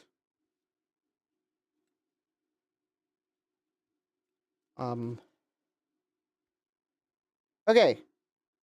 So I guess it's almost time to give this a try. I'm kind of delaying a little bit to let this contact cleaner evaporate so that in case one of these tantalums decides to go. Oh. But first, I can actually, I can actually just double check there are no shorts on this board. That's an even better plan. Uh-oh. That's... Oh, no, that's a bad sign. I was kind of afraid of that. I might have to get another socket to put in this first socket to put the BIOS in, because I put this tantalum cap under it as flat as I could. Unfortunately, it was a slightly different shape than the one that was in here, and it is actually sticking up too far to put the BIOS chip in.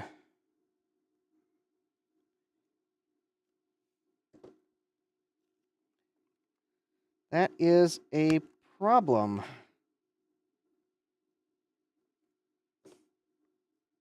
All right. So let me see if I've got a quick solution.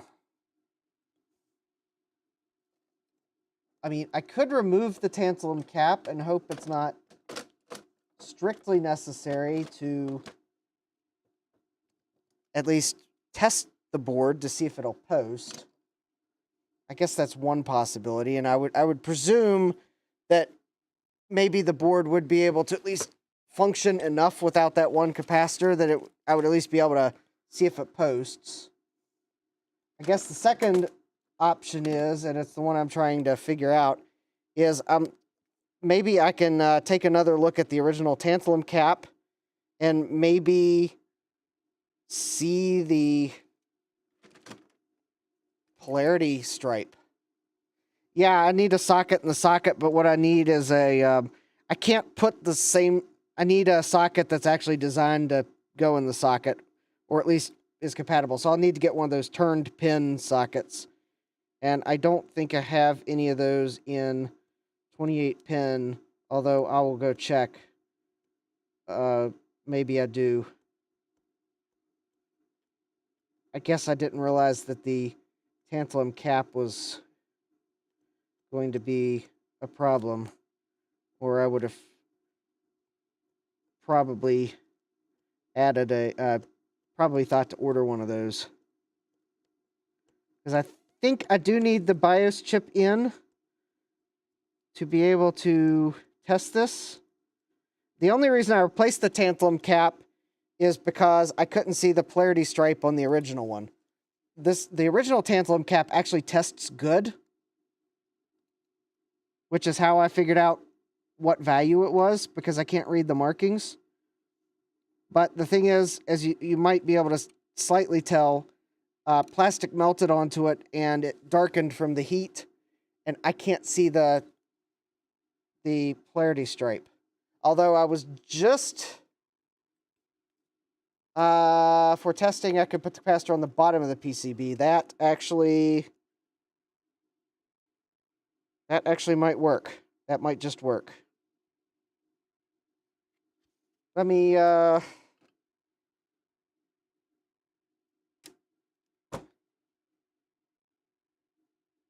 actually, actually, you know, I could leave the capacitor on the bottom of the board.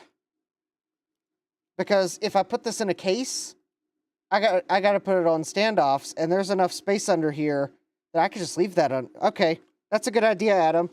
And in fact, it can stay there, because this will be on standoffs if I put it in a PC case. I mean, it'll make it slightly more painful to use if I'm testing it on a workbench, but I think I've got some of those standoffs, and I can just, if I can find the bin, which I think fell on the floor, I'll just put this board on some of those standoffs for testing, and that way I don't accidentally crush the tantalum, because then the tantalum might throw a temper tantalum.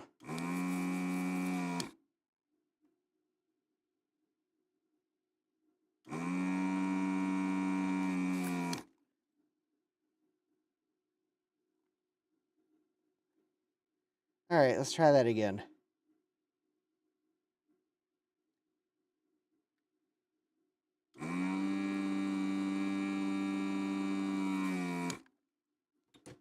Okay, either that is an insanely huge ground plane that is wicking the heat away, or my desoldering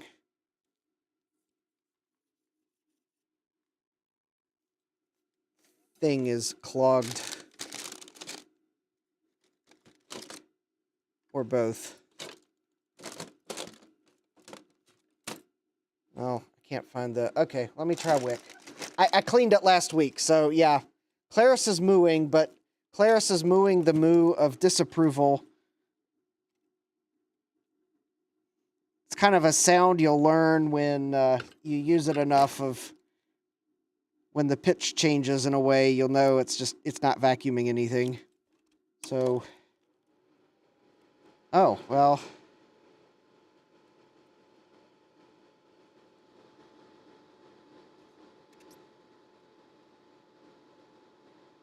Oh, well, actually I'm having trouble with the solder wick too. Maybe it is just a really big ground plane.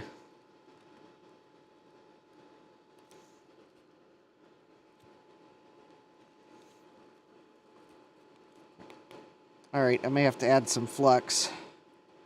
Alright, the other leg, oh, there we go. The other leg's coming right off. Okay, so I'll be able to get that one out. Is it cold in my basement? Yes, it is cold in my basement. It is cold enough in my basement that I actually wish that I had an Xserve, even though I would not be able to hear then. G5, certain G5s would be helpful.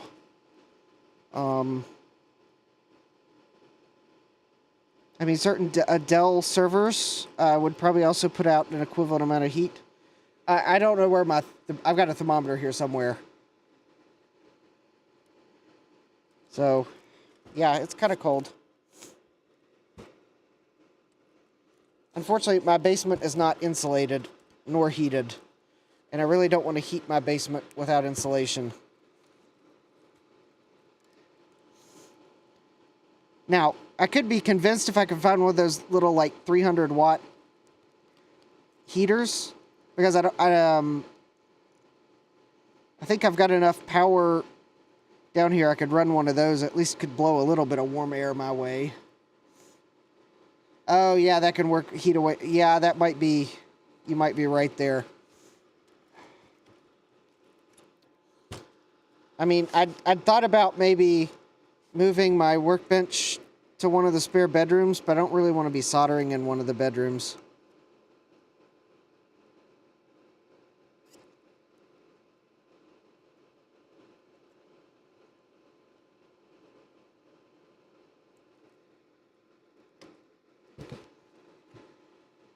Yeah, that is true. The cold might actually be part of the reason why I'm having trouble.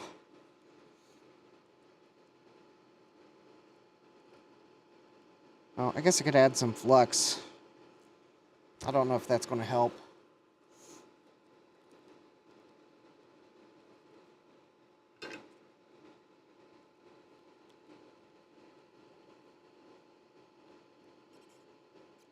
It's also kind of why the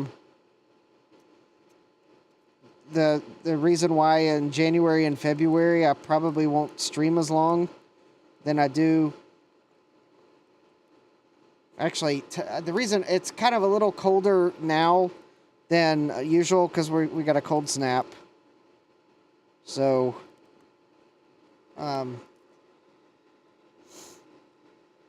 yeah, that's kind of why in January and February, I guess if you realized we're watching those streams, you might have realized that at some point I just got to the point where my hands were too cold. So,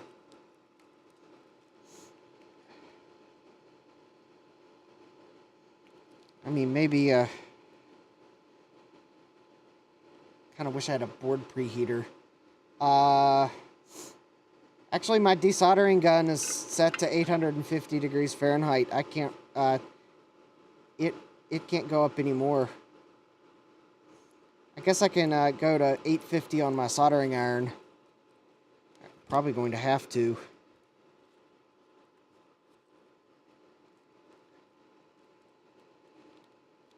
Actually, I actually thought it was already set to 850.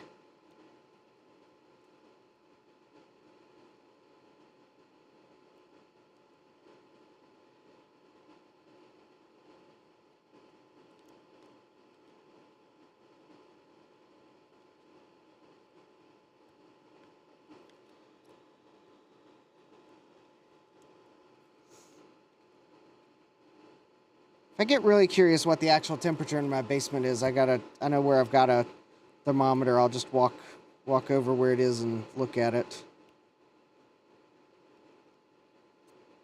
Which actually, I probably should, because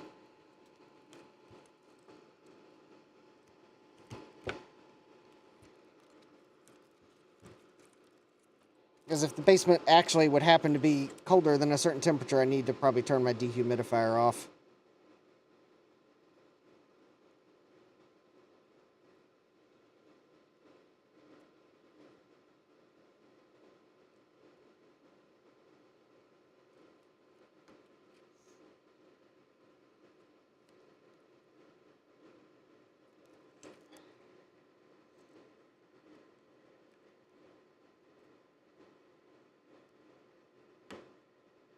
Alright, there's one of the legs of the tantalum.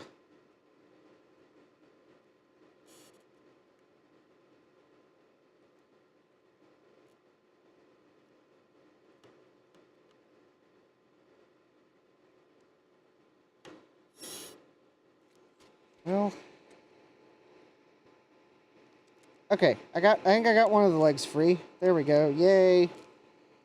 Oh, that's going to be fun. That is going to be fun putting the tantalum in from the other side. Alright, let me see if I can get the other leg out.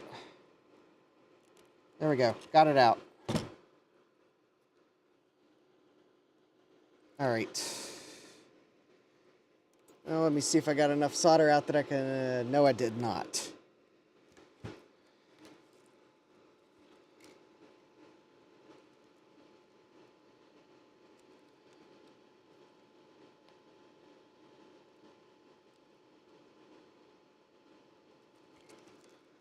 Alright.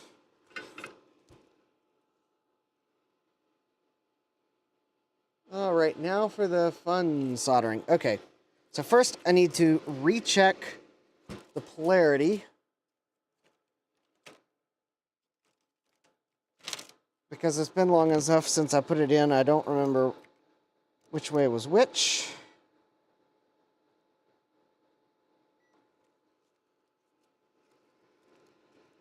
I think this one was the...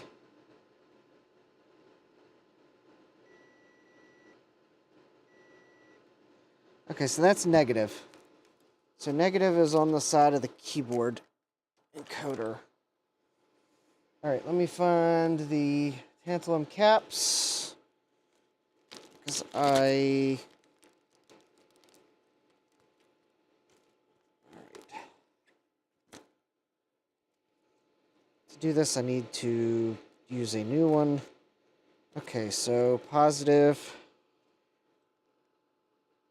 Positive, negative. So I'm going to put this on, and all right, the fun part is going to be trying to solder the two pins because they are between the socket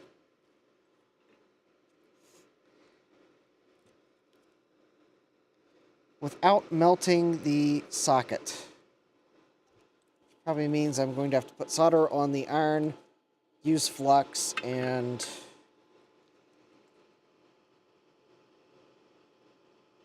Alright, let's see here. And then clean the socket, because I'm probably going to get flux in it.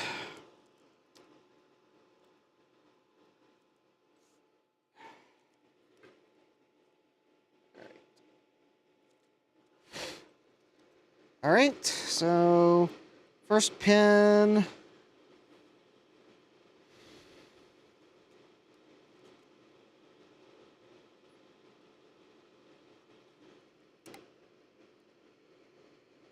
Actually, you know, maybe I can solder this from the bottom.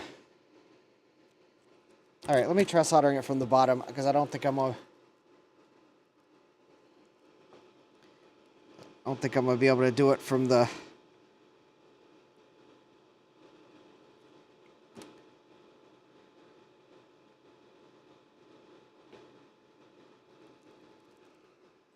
All right. It's in. It's going to be fun. All right, let me see if I can clip the leads. All right, there's one. That's close enough.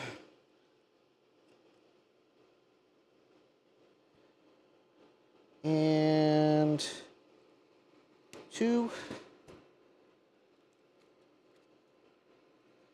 I'd like to get those a little further back, but they won't short anything where they are now.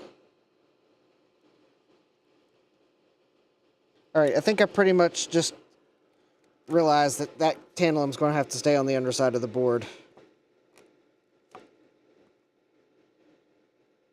Not ideal, but the standoffs that the board will be in a case will, I'll bend it over.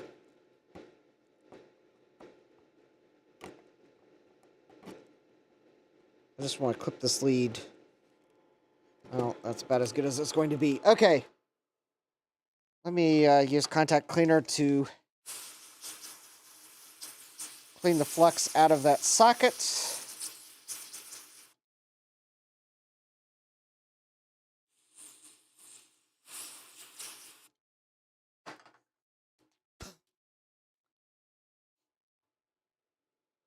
And managed to get a little bit of back spray towards me. Gross. All right.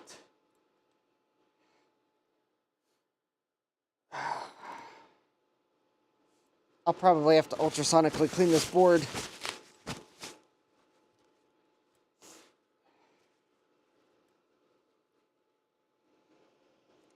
To get all of the flux out of that spot of the board. All right. All right, well, at least the BIOS chip will go in now. Let me see if I can clean this flux a little more before I power it up.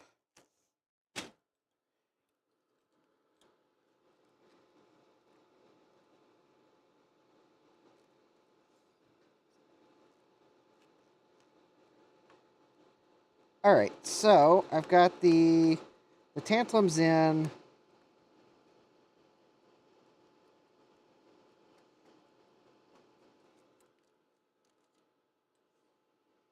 All right.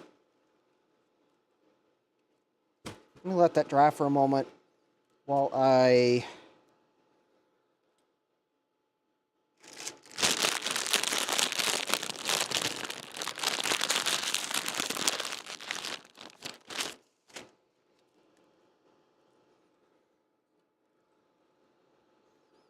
clean the bottom of the board a little.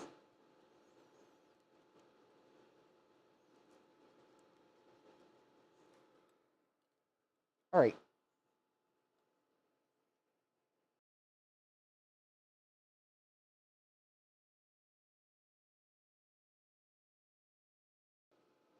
Okay.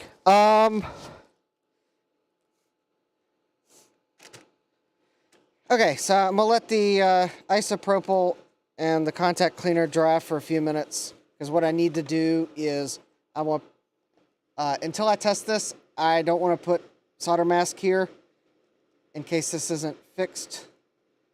But I don't want the tantalum to short against this, because then I'd have a bad day.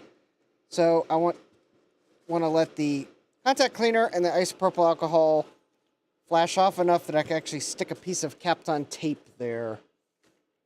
So while I do that, let me see if I can find the little thing of piezo speakers.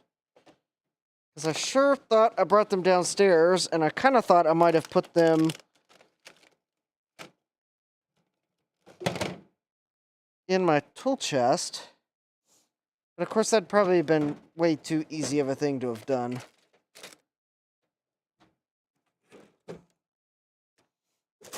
Oh, wait. Here we go. I forgot I had this. I've got a postcard. And it has a speaker on it. And it has a cable that plugs into the header, the speaker header of the motherboard. There we go. I will risk my postcard that I spared no expense on. And that if I ruined it, I think I could get another on eBay for like, what, $10 or so. Or less.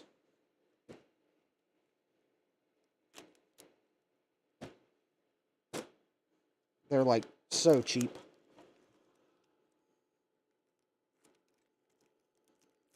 Alright. So there's some Kapton tape to keep the tantalum from shorting out. So I'm going to put a postcard in the board so that at least I can see if it's doing anything.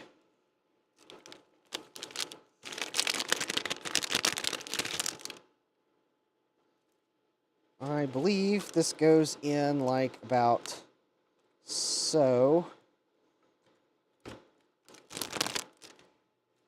Let's see here. The speaker is there.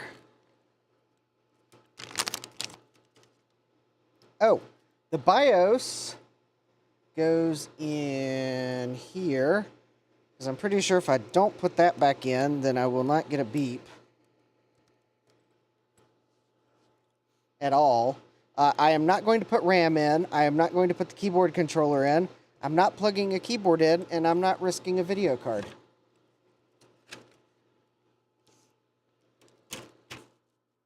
And in fact, if I could get away with it, I wouldn't even risk a power supply.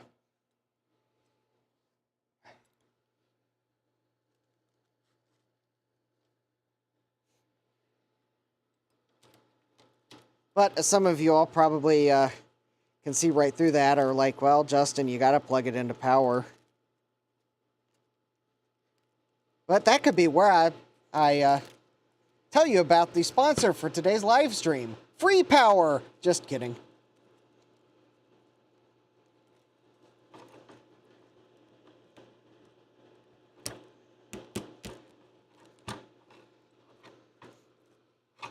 Maybe I'm working on my segues. Now, the one thing I am going to need to do, which I'm not so much kidding about other than I don't have any, is I need to find a paper clip to connect these two together. Seeing as I have no paper clips, I am going to have to find something else metallic and... oh, here we go.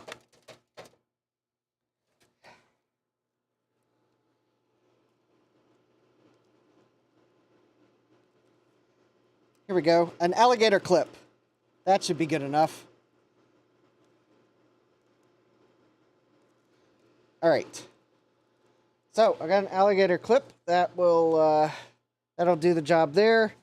I am going to make sure the ATX power supply is turned off. Actually, I do not want to use my good power supply that is 80 plus platinum rated. I mean, granted, if I did short it out, it should turn off because that's not a gigabyte power supply.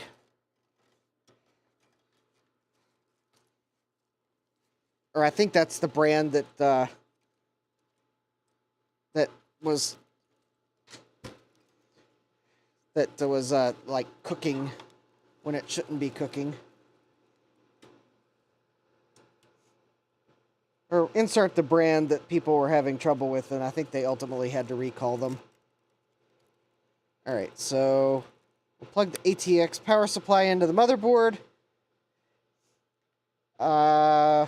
Alligator clips so that I can use the power switch. Alright, place your wagers in the chat. Oh, wait, you know, I didn't even check this thing for shorts.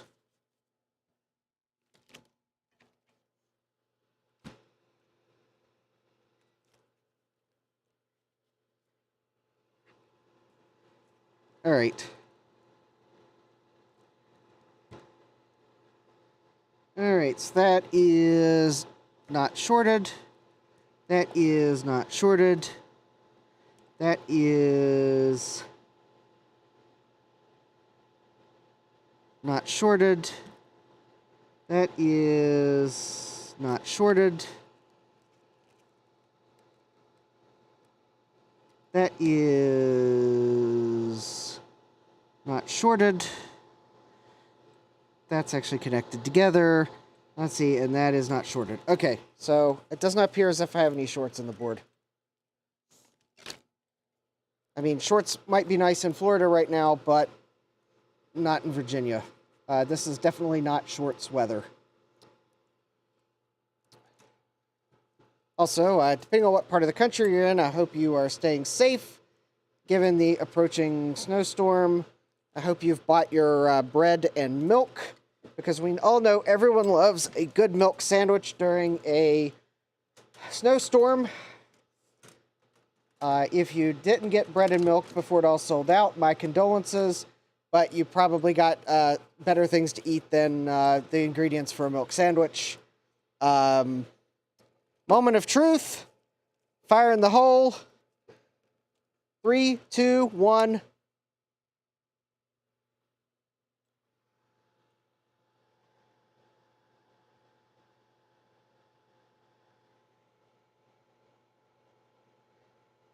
Well, I've got some well, okay. Well, I've got some good news and some not so good news. Yeah. Okay, so on the postcard, it appears as if I have minus 12 volts.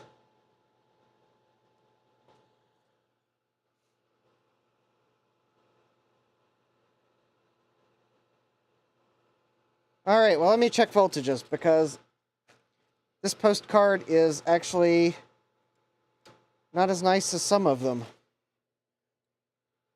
I didn't realize it, but I thought some of them had LEDs for all the voltage rails. This one only has LEDs for plus and minus 12 volts.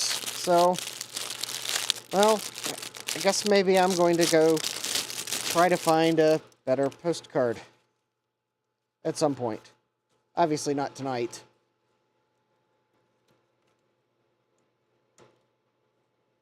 And it just dawned on me that I hope I'm not going to regret in the morning not going to the grocery store on the way home from work tonight. But if I do, well, oh well. I didn't really need to go anyways. It was I wanted something, not I needed something. Anyways, this is what I see. So this is the remote postcode thing, so I can show you. I get dashes, which tells me the processor is doing nothing. Let me check the voltages. I don't know what's supposed to be what, but well, we can figure it out. So we got ground. So, because the one thing is, oh, it would help if I turn it to DC mode. All right, so, I mean, this power supply works, but I just want to make sure the adapter is ready.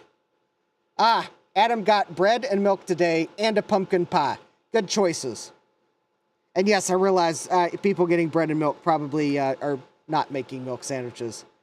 The gray wire, I got like 77 millivolts. I don't know what that's supposed to be. Of course, if that's that might be the negative 5 volt rail. Let me see, that's 5 volts.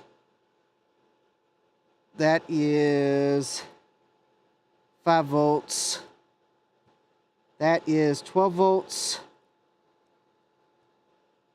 That is negative 12 volts. Wait a minute. Oh, yeah, so that must be negative 5 volts, which I'm not going to have because it's an ATX supply.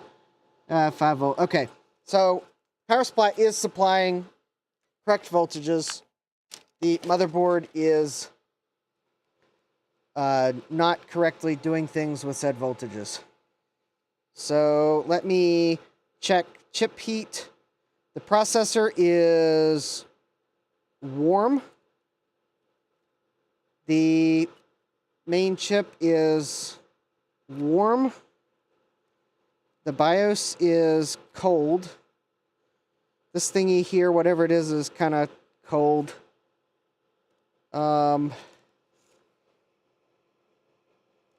Cold. Yeah, there's no chips that are burning up.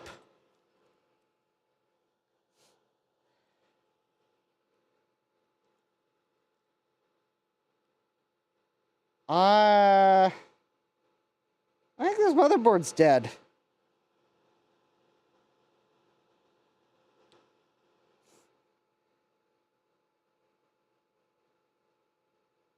Or I got an important trace missing one. I mean, it's dead.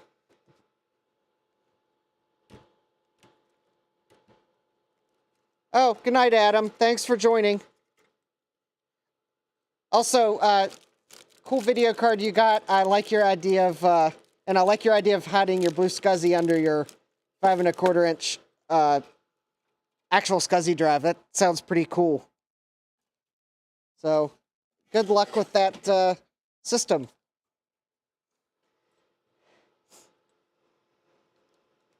Yeah, I think this is kind of a dead system.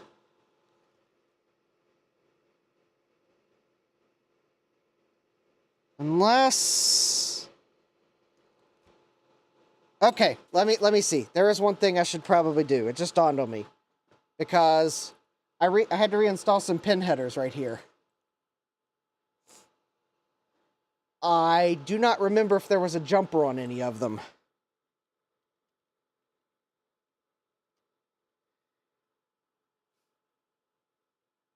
It is quite possible that I need to install a jumper on one of them. So yeah, we'll see you later, Adam.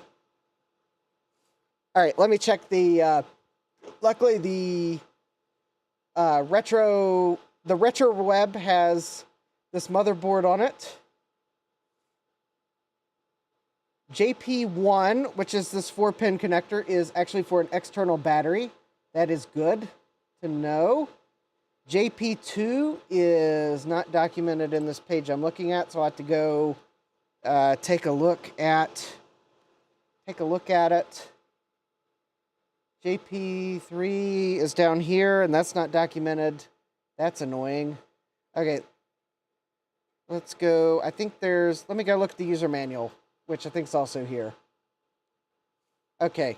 Unfortunately, the user manual is someone scanned it on a flatbed scanner by setting the manual down, and they didn't even bother cropping it to down. So it's like the scan is the entire... Oh, good night, Frank. Thanks for joining.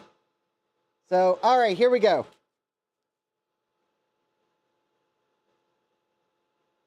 Oh, JP2 is the... All right, so JP1 is the external battery connector. So pin 1 is plus 6 volts DC, 3 and 4 ground. So actually, I could use that for... a battery, so I wouldn't even necessarily have to put a better the Varta replacement on this. That's actually good to know. Jumper 2, which is the one beside it that I installed, is the display type jumper. For color, it should be closed. Monochrome is open. I don't think that should matter for what I'm doing now. JP3 is the 387SX clock select pin assignment. If a jumper is on 1 and 2, it is synchronous. If it is on 2 and 3, it is asynchronous. That actually probably... Actually, I don't know. That might actually stop it from booting if there's no jumper, because it looks like it needs to be one or the other. Hold, please, while I find some jumpers.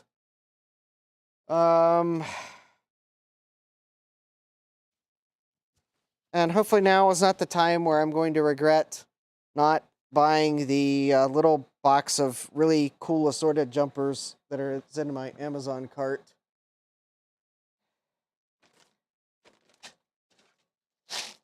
Surely I have.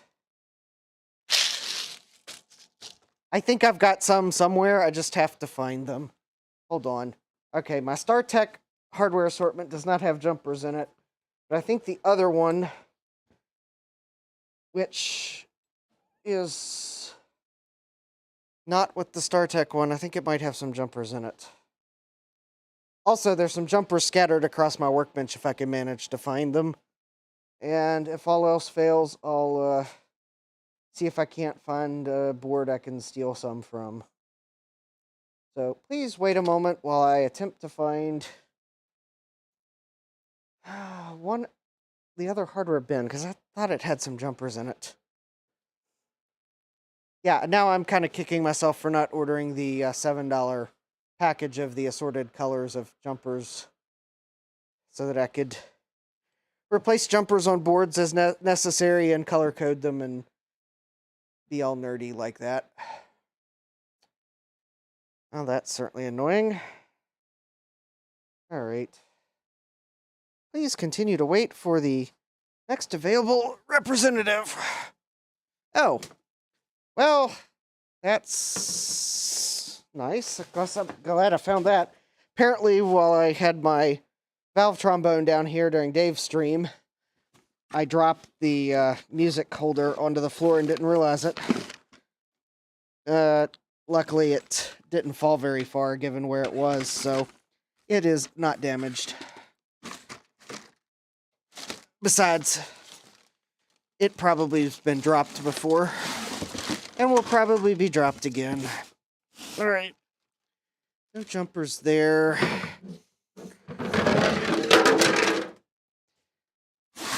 That was just the lid for my oscilloscope falling. It is also luckily not made out of spindler plastic, therefore it survived the fall. Alright, no, I don't see the hardware bin. Okay. Oh, here we go. Let me see, are there any jumpers on these boards? I've got a couple boards I pulled out of some devices to salvage components off of them. And of course, there's no jumpers on those boards. Well,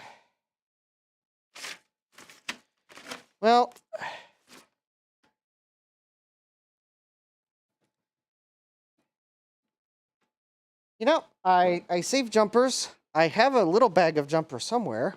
But of course, this is the problem. When you really need those jumpers, they run away.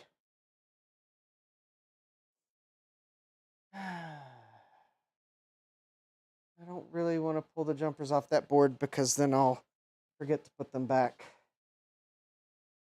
All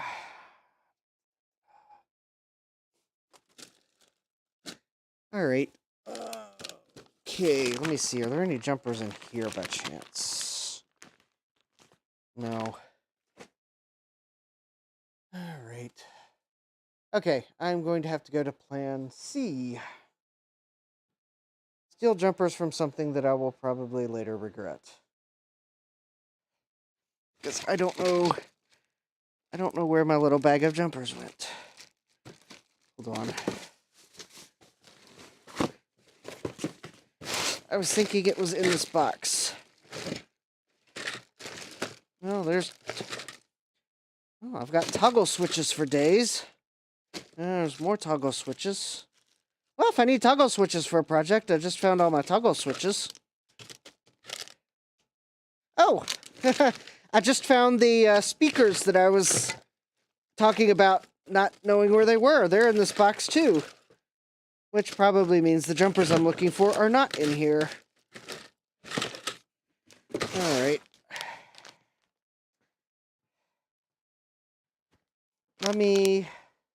Yeah, here's the little speaker. I'll show you the speaker things I was talking about. They're, like, really cheap on eBay. Alright, let me find something that has jumpers on it that I know is well documented so that I can put the jumpers back.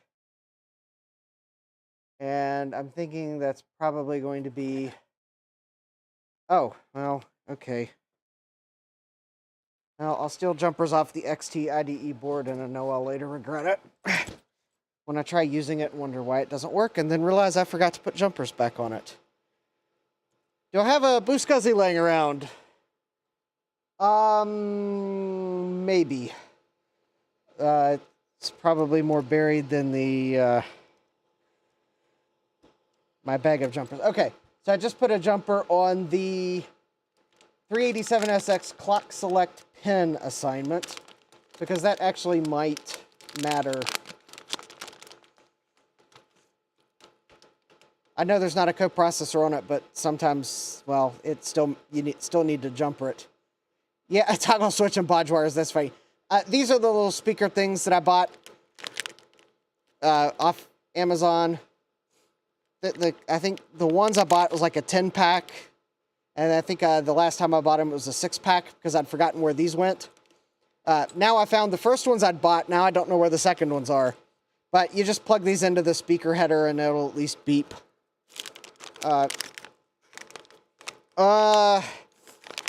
Jeremy, I don't really want to solder the jumpers together because I'll risk ruining the pin headers. Let's see, I don't need to put the turbo switch on. JP6 is the reset connector. JP7 is turbo. Key lock, power LED. Okay, there we go. I think that's the only jumper I needed. Problem solved. All right, let me plug the power back in if I can. Of course, now I got to find where I put the power supply. There it is. All right. Power supply. When plugging power into an AT-style motherboard, remember that you want the black connectors in the middle because red is dead. Or something like that. Or as I came up with once, red in the middle, dead motherboard riddle. For those of you that like rhymes. All right, 3, 2, 1, go. Okay, that was not it. Thinking that maybe the FPU select was of some importance. I guess I could put some RAM in this board. Yeah, jumpers. I'm gonna order jumpers. I'll just break down and order some jumpers. All right. So I am looking at the RAM modules that I have right beside me, and let's see. Those are not parity.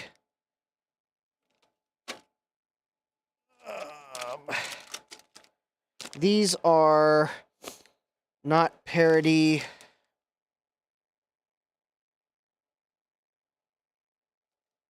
Wait a minute. You know, actually, on second thought, just in case this thing really wants RAM, why do I care if it's parity or not? I just want to put some RAM in it.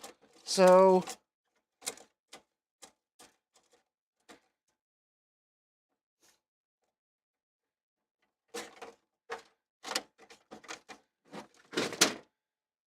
if I'm going to cook some RAM because I got something wrong, voltages are fine, Jeremy. Check them last power up. I have 12 volts, negative 12 volts, and 5 volts. I would not have negative 5 volts because I'm using an ATX power supply. I don't have an AT power supply that is easy to get to. Voltages are fine. I mean, I didn't think I should have to have RAM to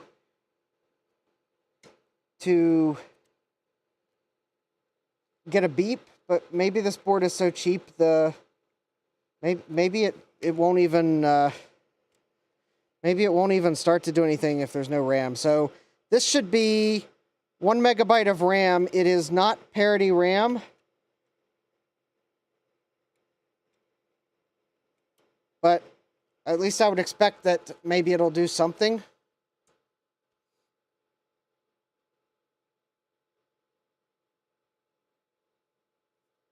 Or not.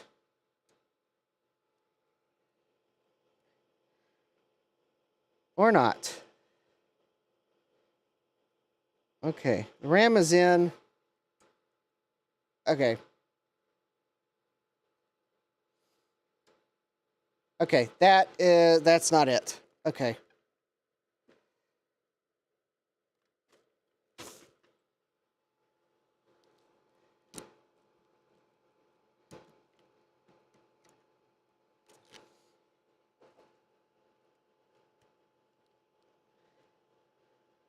Okay, I don't think, considering the RAM did the same thing as no RAM, I don't think that is going to do anything.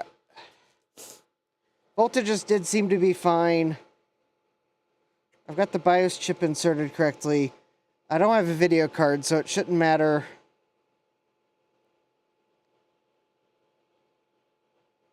Well, there's one thing I could do, which would be funny. I could try another slot for the postcard in the event that maybe the slot closest to the battery is corroded or something, even though it doesn't look like it. Alright, well, I'll put the postcard in the on the other side. Actually, the slot feels better. You know, maybe that one slot was not making good contact.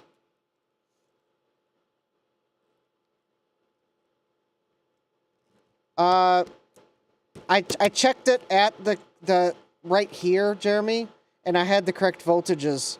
I don't have a handy pinout of where other places on the board are that should have voltages. You're right. I guess I could check those places, but I don't have. I don't. I'll have to look them up because it's not like I remember where I should have voltages. And honestly, I thought this. I'm kind of disappointed in this postcard because the postcard is only telling me that I have minus 12 volts, which is concerning.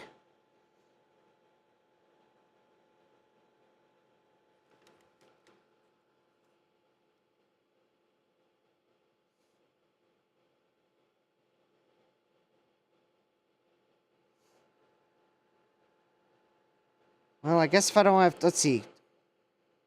Is there anything on this board that needs 12 volts, though?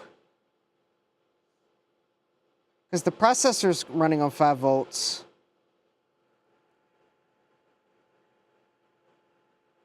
And the thing is, there is no 5-volt LED. So before you say, well, where's the 5-volt LED? There isn't one, which is disappointing. Right, I guess let me see if I can't find some pins on things where there should be 5 volts real quick. I don't have things like that memorized.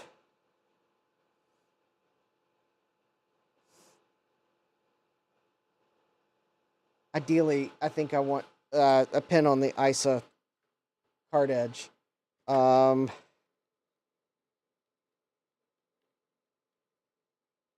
not going to be able to measure at the processor because the pins are too fine of a pitch. Let's see. Let me see if I can figure out the pins here and not short anything out in the process. All right. So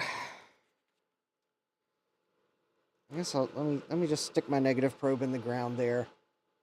Let's see here. So okay, so the A side is the component side, so that's going to be this side of the board. Well, so it looks like on the A side, that's all the data bits and the address bits. So on the B side, that's the solder side of the board. All right, B1 is closest to the back side of the case. So B1 is going to be ground. So not surprising. B2 is reset, which is at 0 volts right now. B3 is 5 volts, and I have 5.11 volts. Pin 28 on the BIOS chip is 5 volts. 5.11 volts there. So I got, let's see, 5 volts at 3. So 4 is an interrupt line. 5 is negative 5 volts DC, which I have 0, and that is expected because this is an ATX power supply. So 6 is DMA request line 2. 7 is negative 12 volts, which I have negative 11.68 volts. B8 is no wait state. B9 is 12 volts, and I have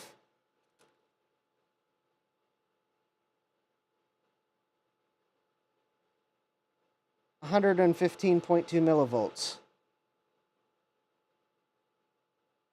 I have no 12 volts DC. Well, apparently something on this board needs, I bet something on this board needs 12 volts DC. I do not have 12 volts DC.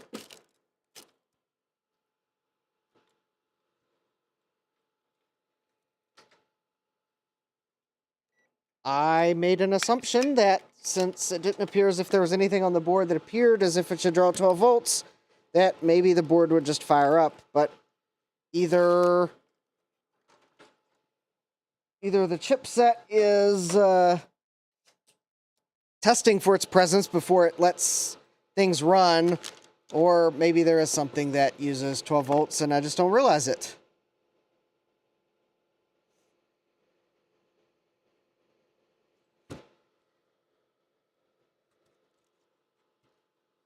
All right, but that's probably the problem, because I got, so let's see, 12 volts. All right, well, let's, let me see if I can,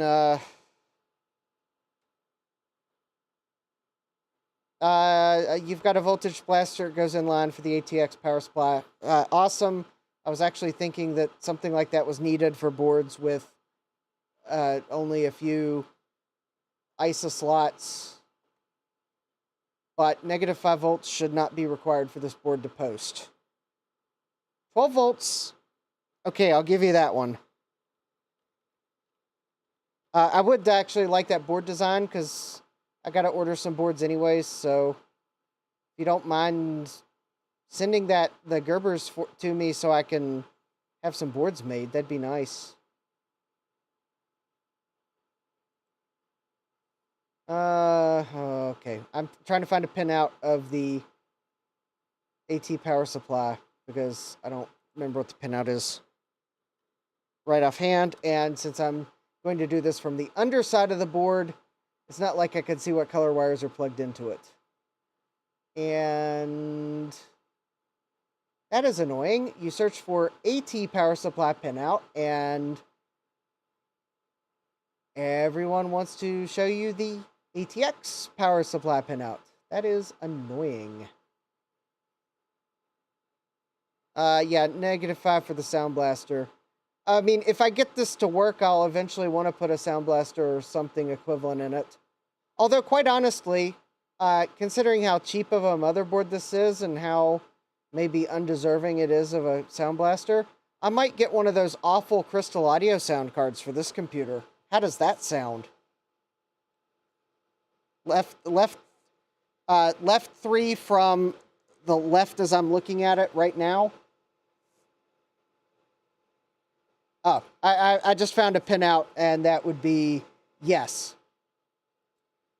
I found a pinout, and I have attempted to reverse engineer it in my head, and I reserve the right to be wrong because I probably will mess it up. Okay.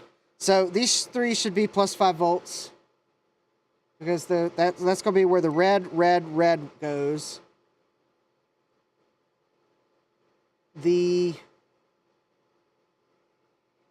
That's going to be negative 5 volts. Ground, ground, ground, ground. Negative 12 volts. 12 volts. So this should be 12 volts. All right, so we have continuity to there. And that's something on the other side of the board.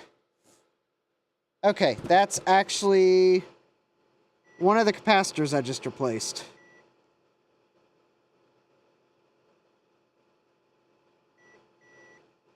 Okay. So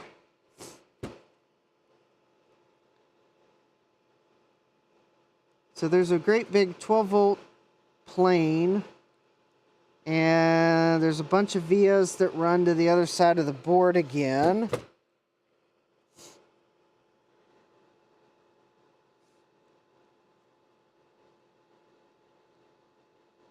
And it looked like those might be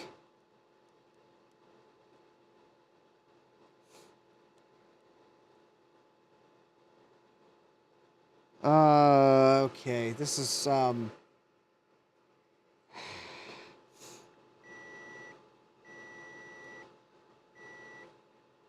interesting. What does that go to? Okay, so that 12 volts goes to the capacitor that is closest to the SIM socket. Positive, oh man. It goes, the 12 volt trace goes under the power connector. So I'm not sure exactly which one it is. All right. So let me, so that's power good. So here's 12 volts.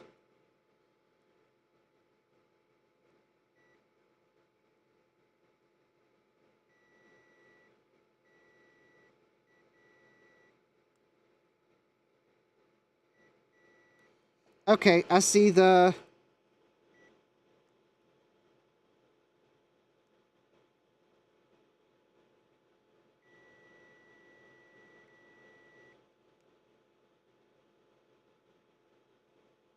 All right, I see the problem.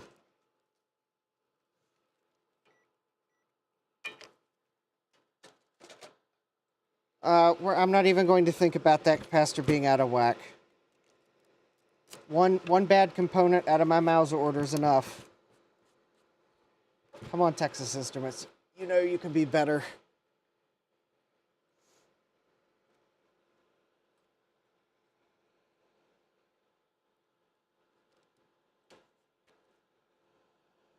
Yes, can anyone see the one thing that doesn't look like the others here?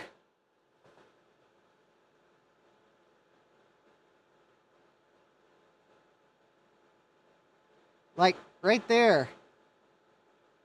I think if I check the, oh, yeah, I should probably check that.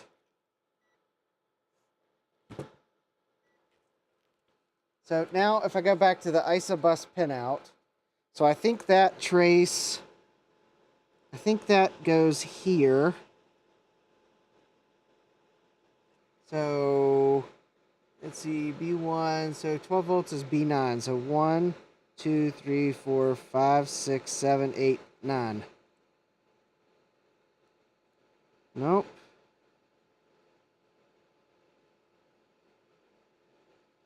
One, two, three, 4, 5, 6, 7, 8, 9. Oh. That would help if I was in the right mode. Apparently there we go. Let's try that again. I was in the wrong mode by accident. Let me see.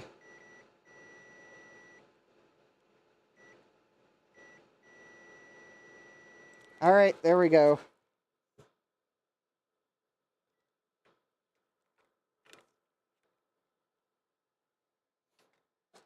Okay, well, Jeremy, I'll let you scan back the power connector, but I did find a broken trace. I thought I'd fixed them all, but it is possible that I either missed it or maybe I accidentally wiped out a fix when I was cleaning up some other things. So, since this is a 12-volt power rail, I am going to use a slightly larger wire. I will wait to power it up until you review the video, Jeremy, but I'm going to go ahead and fix this brake that I know is broken. It is quite possible I missed it 2 weeks ago.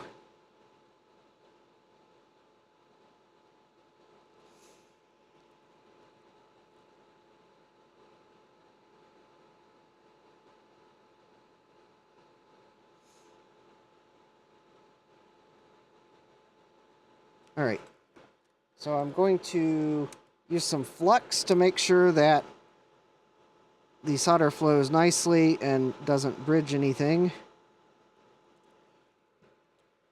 I am then going to realize that the flux, the sample 88 that I am using, because that's the only flux I have at the moment, is not as transparent as I wish it was, so I cannot see where that actually needs to go. There we go. I think that's correct.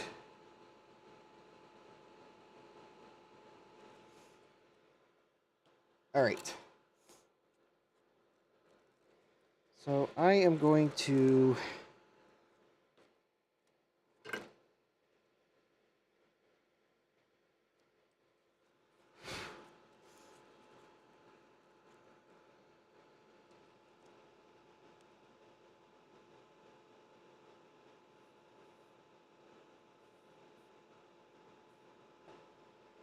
oh.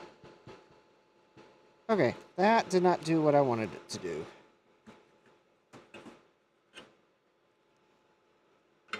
Okay, let's try that again. So my little component lead. Let me get, okay, so I'm going to tin my component lead.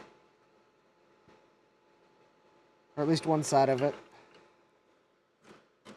So that I can try to place it down on the board.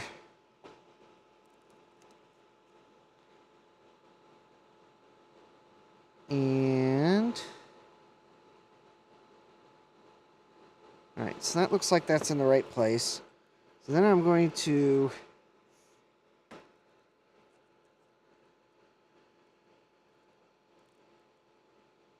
hold that down.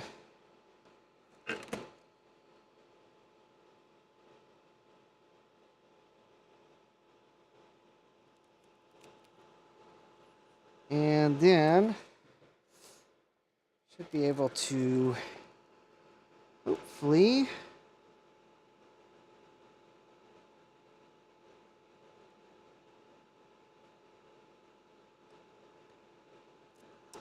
all right.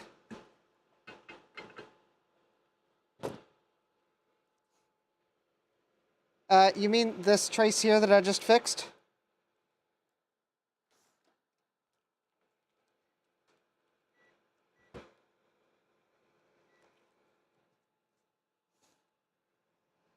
One, two, three, four, five, six, seven, eight, nine.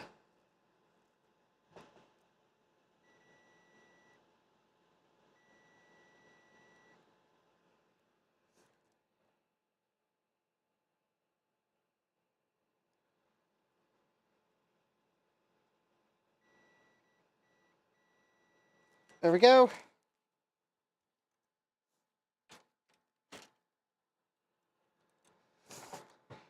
So Jeremy, was it like that at the beginning of the stream, or did you not go back that far? Something tells me I probably missed it at the beginning of the stream. Because I'm curious if I missed it at the beginning of the stream, or if maybe one of my other fixes caused me to lose the bodge that I might have had there in the first place. I mean, it's fixed either way. I'm not going to beat myself up over it. Yeah, that trace ends at a via near the first ISO slot. All right, well,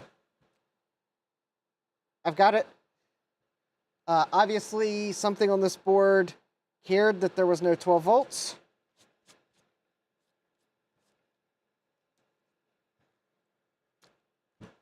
I guess some chip here must actually use 12 volts. Well, I'm going to plug this into the far ISA slot only because that means if it makes it all the way down, that means I have nothing else broken between here and there, probably, because all those signals are going to be over here. Right, let's see, power supply. You know, I don't normally do this, but I am going to full send.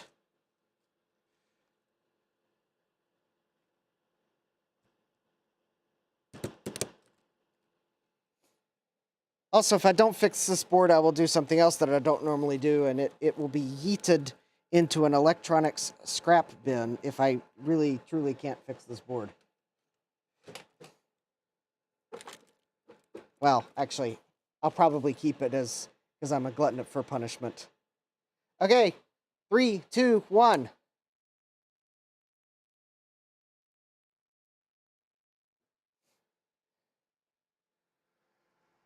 Okay, at least I got 12 volts on the ISA bus now.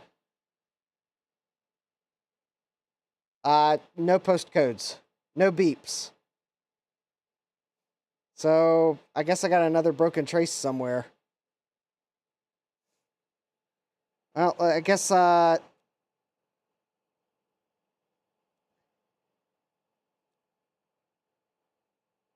okay, that chip is stone cold.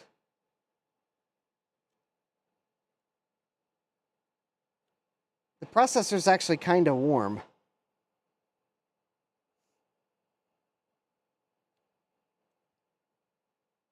This chip is stone cold.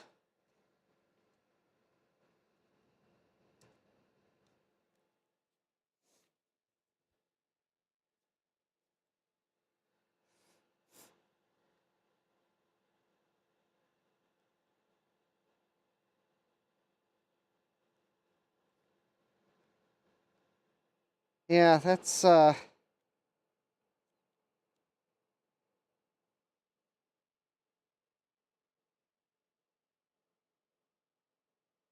mean, it's warm.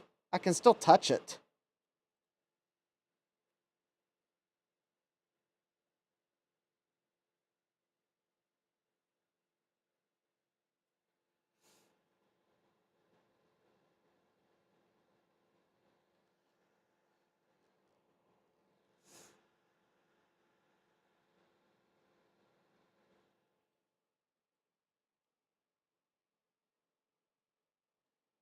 It is not what I would call hot, because I can keep my fingers on it. But it's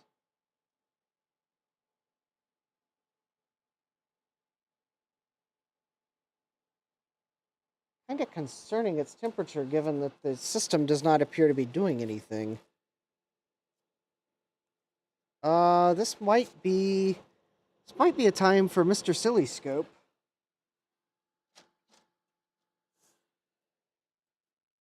Of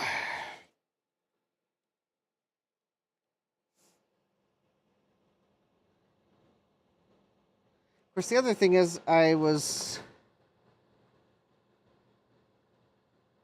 No. I thought there was... No. I didn't. I looked back the video. I don't think there was. I was about to say... So, wait a minute. Wait a minute. OPT1. Where is OPT1 on this board? I just noticed something silk screened on the board. It could be important.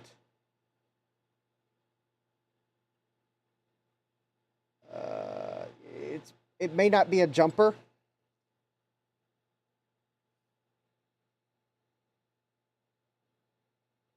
It could very well be like a little solder wire on the board. But it selects between Cyrix and 386SX. And I don't see it.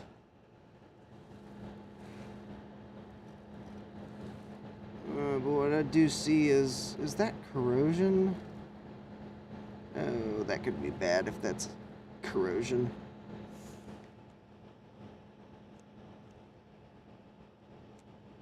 Okay, so the processor's still warm.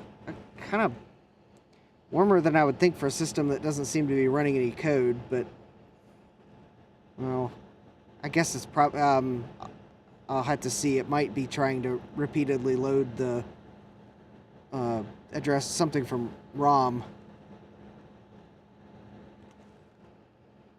ROM chip's cold.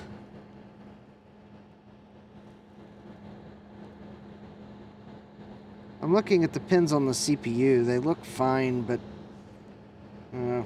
maybe they deserve some scrutiny.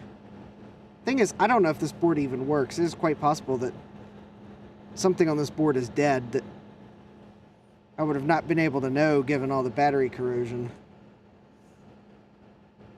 Okay, let me turn this board off so I can try to see where OPT1 is. Because the thing is, if I can't find OPT1, then it's possible OPT1 was in the area of the battery corrosion and there's a missing jumper wire somewhere. Because, I mean, there are a few places that barely look like they could add a jumper wire, but I guess they could have. Okay, well, there's OSC1.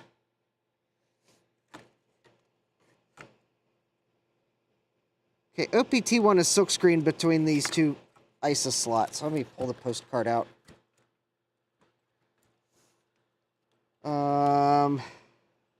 All right, let me zoom in. That way, if someone happens to see it. Some boards will not beep without RAM. Well,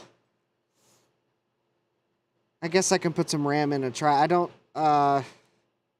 really want to try my good RAM in a board that I think might be.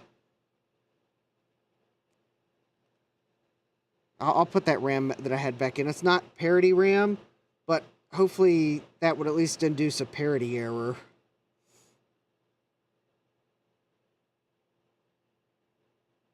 I guess I could go upstairs and get some parity RAM, but let me first see if I can find this OP1. Oh, it's OP1, not OPT1. I would think it would be somewhere here.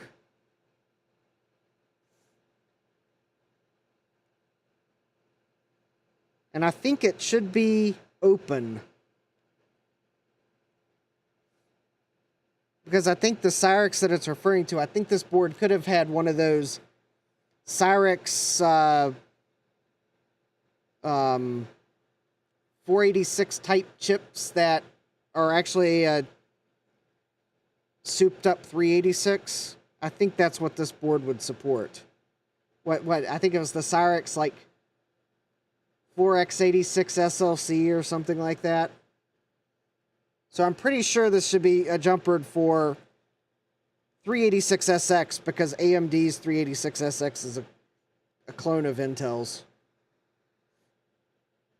I just need to find where OP1 is. Unfortunately, if it was over here, I'd never find it because that silk screen's long gone.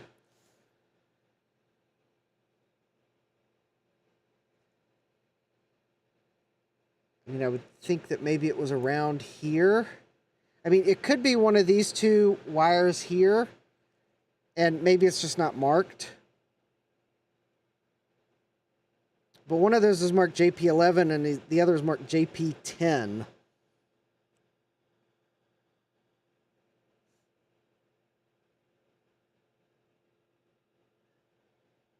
All right.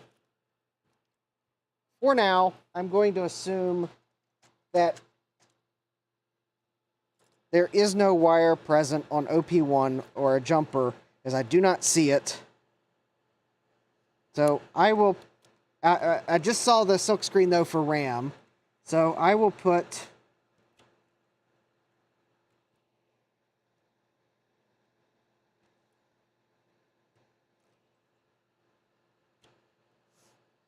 Well, okay. I'll be nice. I'll give this board a megabyte of RAM. That should be enough to... if that doesn't work, I'll go grab some parity RAM. But I think it should at least...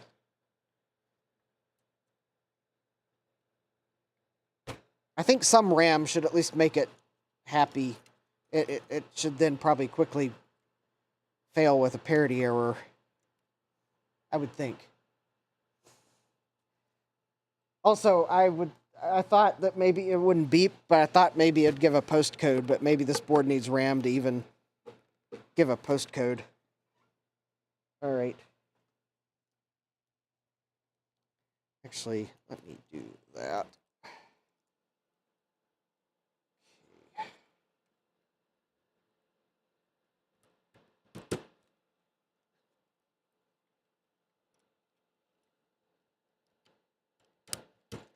Okay. All right. So I got power supply. Let me reconnect my fashionable power switch. This is the Kaiweets 102 power switch. Because those are Kaiweets alligator clips and power and nothing.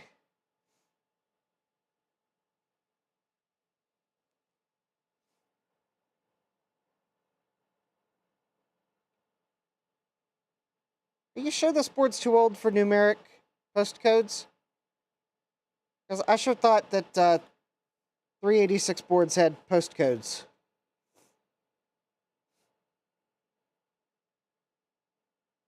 I mean, it's an AMI BIOS. I sure thought they had postcodes by this point.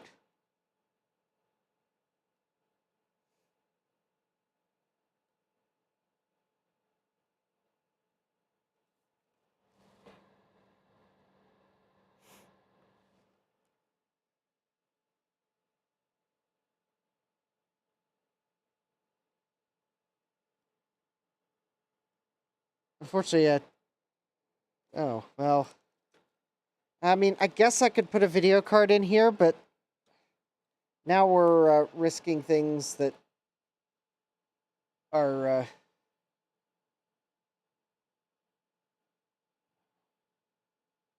I guess I can put a video card in it. Okay, JP2. Let me put a jumper on JP2. That's for the video mode. Okay, I guess I could put a video card in it just to rule out that it's... Yeah, I think postcodes started to be a thing with 286 systems. Yeah, 386, I'm pretty sure they were all giving postcodes back. I mean, okay, I guess maybe there's some obscure 386 system that maybe didn't, but I'm pretty sure by 386, AMI BIOS and Award were doing postcodes.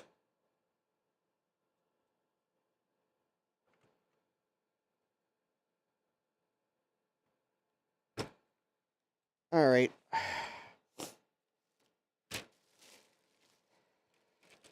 I guess maybe this is a necessary step because I guess it is always possible that there is a trace break of the circuit going to that speaker and we're not hearing a beep because of that. That would... let me see if I can find my VGA cable that's plugged in.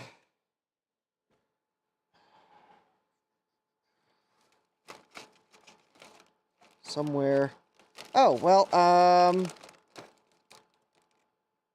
oh, well, I just found a bag of FPUs for Macintosh computers. Oh, you know, if that's in the stack, maybe the other chip I was looking for is in that stack, too.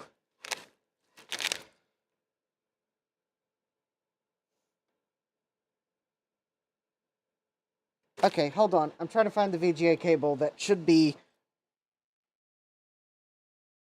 should be sitting right to my left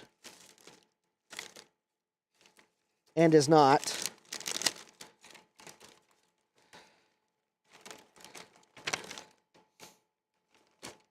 Which probably means it fell off my workbench.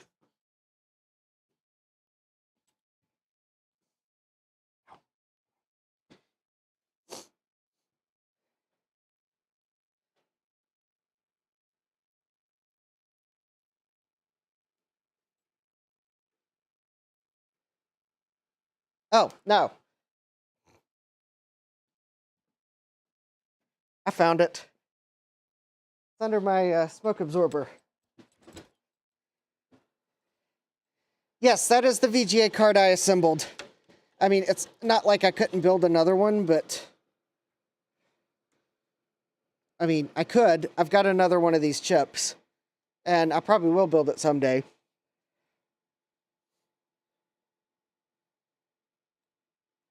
Okay, let's see. I don't know if my scaler... Actually, it is on the right input. Okay.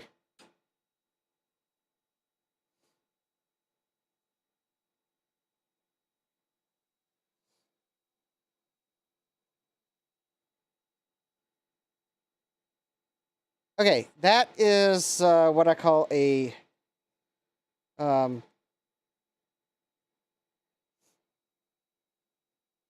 confirmation that...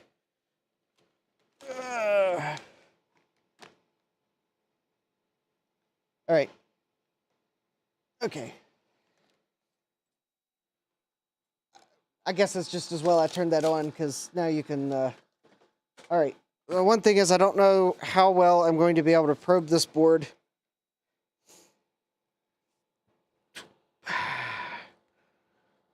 Because I've run into my first problem, and I don't have a... Oh, wait a minute. I do have a good ground source. I just realized. This is connected to ground. There we go. Okay. So...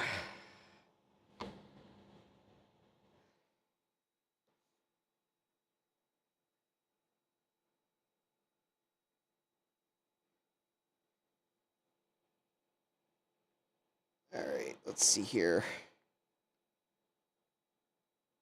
Oh, okay. First of all, it does help to have the channel on. So let's see here. Channel 2, waveform off. Channel 1. And I don't know...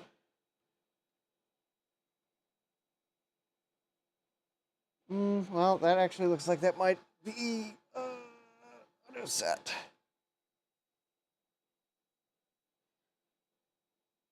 Okay, well that pin's at 5 volts. I don't know what that pin's supposed to be. That pin's at 5 volts. That pin's at 0.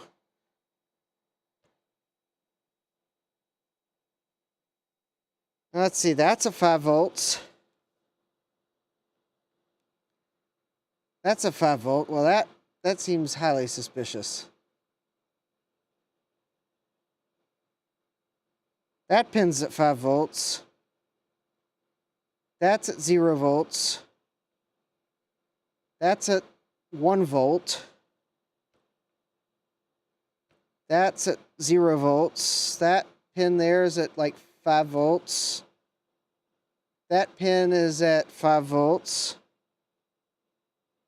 That pin is at 5 volts. Okay, I don't know which pin is which on this BIOS, but there were too many pins stuck at 5 volts. Oh, okay, well there's one at 4 volts. That looks horrible. I don't think it's supposed to do that. Yeah, there's an awful lot of lines stuck high. Like, an awful lot.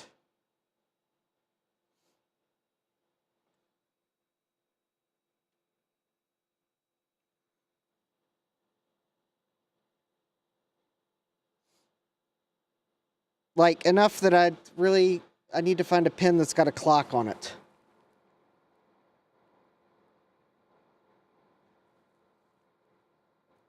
Okay, that's the 14.1 31318 megahertz crystal.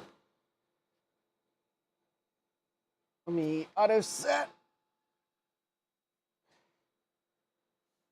Okay. All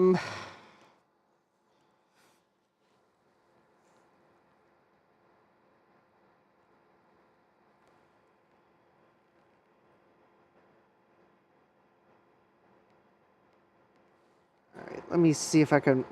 I think this should be. There we go. That is. Oh, my coffee goal's in the way.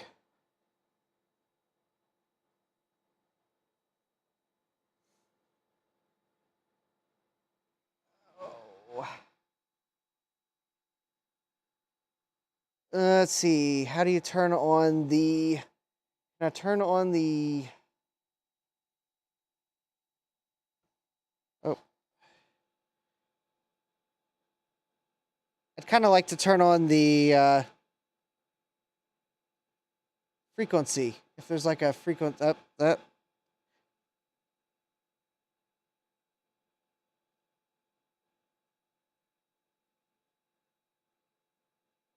Okay, I think the processor's getting a clock signal.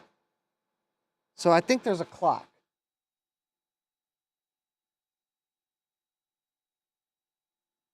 Measure. Oh, here we go. Select measurement. Frequency. There we go. There we go.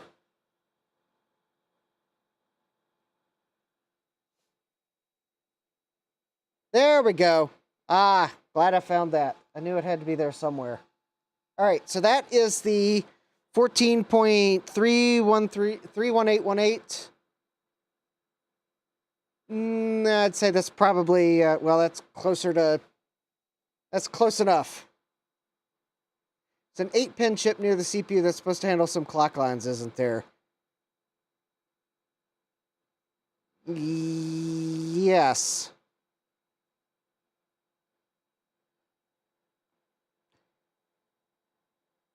I wanted to see what, there were some pins with frequencies on it.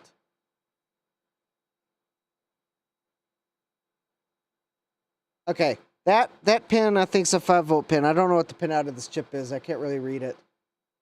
That chip, that appears to be stuck high. One of these had a, that doesn't look right.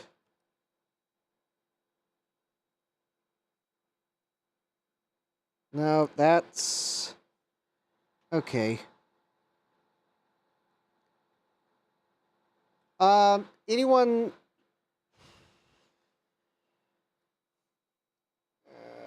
I'm trying to figure out where is a good clock signal going to be.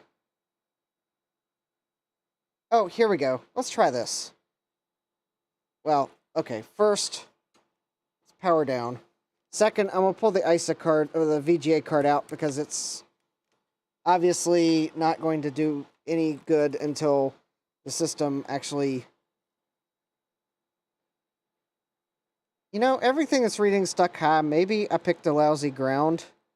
Let me see if I can find another place to clip onto that's ground. Because I might have just picked a lousy ground. Oh, here we go. Pin 4, the external battery connector. I know that one's ground. There we go. That should be a good ground reference. Okay. So...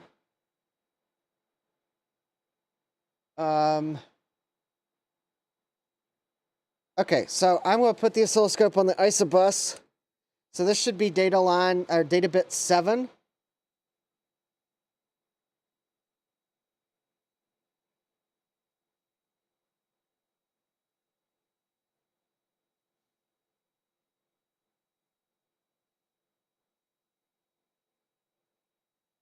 I don't...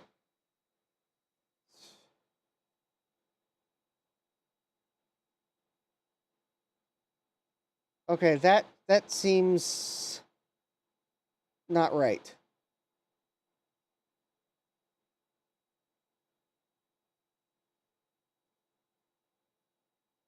Okay, let's go to this pin. This should be address line 0. Address bit 0. That one should be toggling. That one should be changing pretty frequently if it's actually doing anything. And I would say that is a negative. That is not... I mean, maybe the system crashed already. So I guess I can power cycle. But I'm pretty sure this is a dead system. ISA slot. First, the one to my right, pin A30 or pin A31. It should be address bit 0. And there is nothing there. Really, I want to find a, I really wouldn't mind probing at the CPU itself, but the pins are too small. So instead, okay, that's the BIOS pin 1, pin 2, pin 3, pin 4, pin 5, pin 6, 7, 8, 9, 10. Okay, I know I should have run into an address or a data line by now. 11.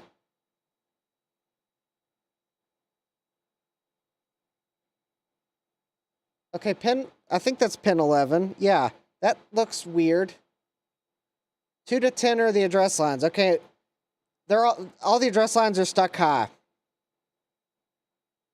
All those address lines are stuck high. There is well,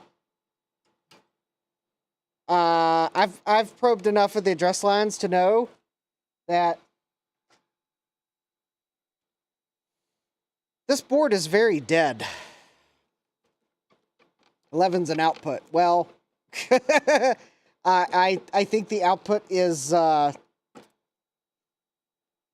this board is,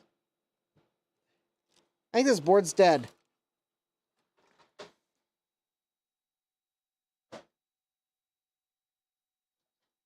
It seems like all the address and data lines are stuck high.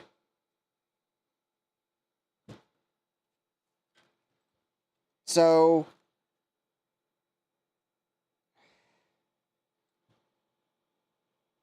nothing's getting really hot, so I don't know that I have anything shorted. I mean, the processor's was getting quite toasty for not executing code, and maybe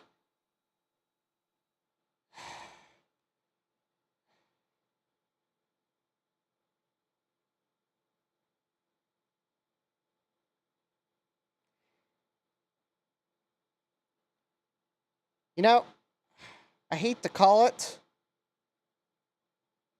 but all the address and all the data lines are stuck high. The CPU is getting warmer than I think it should be executing code. All of the other chips seem to be stone cold. I mean, I think this chip warmed up a little, but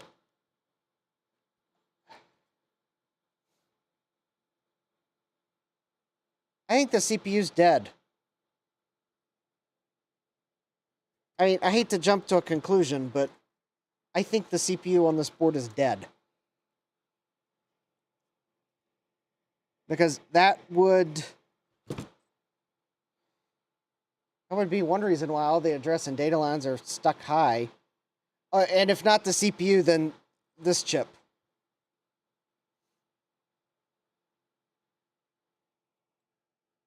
Well, Jeremy, I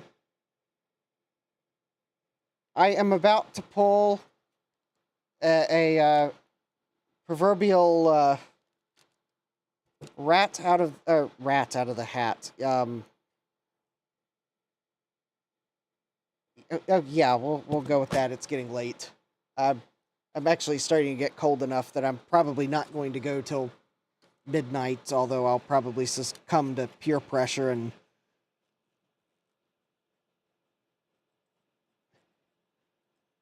then again, there was something that caught my eye on this board, and you know,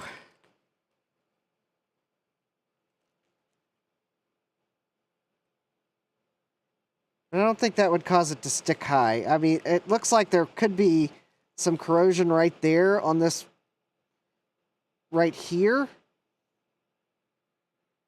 But I don't think that's enough to make all the lines stick high. I think it's the chipset. I think this chipset's dead.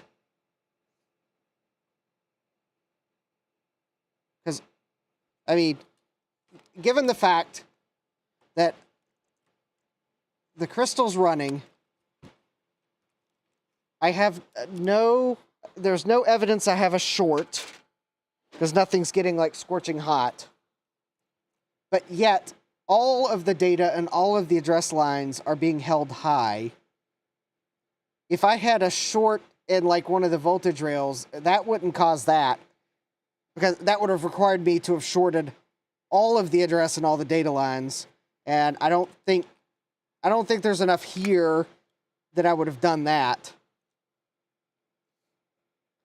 I mean, it is possible that maybe there was some more damage in the area of the BIOS. But again, I don't think I would have expected that to have caused all of those signals to be stuck high. I would have maybe expect that if there was a broken trace around the BIOS, that we would that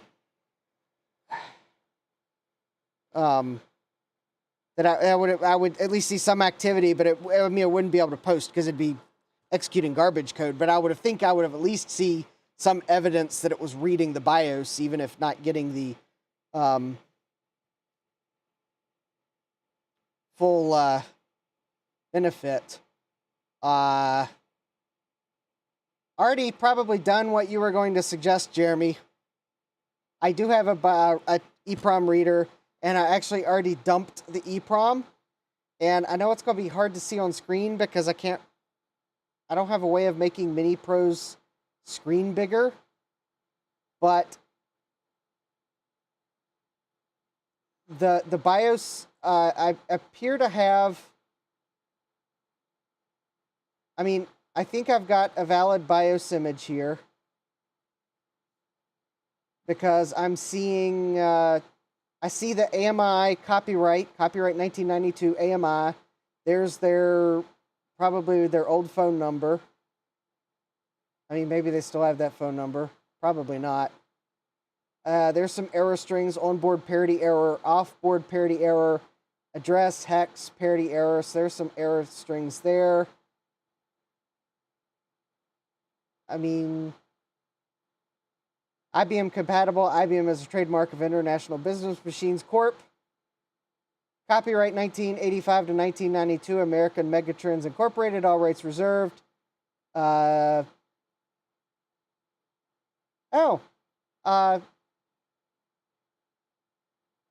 have an address in Georgia. Interesting. Well, oh, wait a minute. That looks suspicious. Okay, maybe not, though. Maybe not. I mean, there's a whole bunch of zeros here, but it's zeros between hex about 1020 to hex 2000. So, I mean, maybe that might be legitimate, but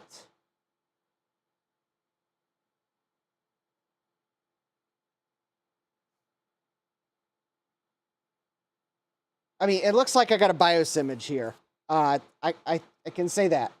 I have a BIOS image. The chip gave me something. It does appear to be something that could be a legitimate BIOS. However, I just noticed that the RetroReb has a BIOS file. So let me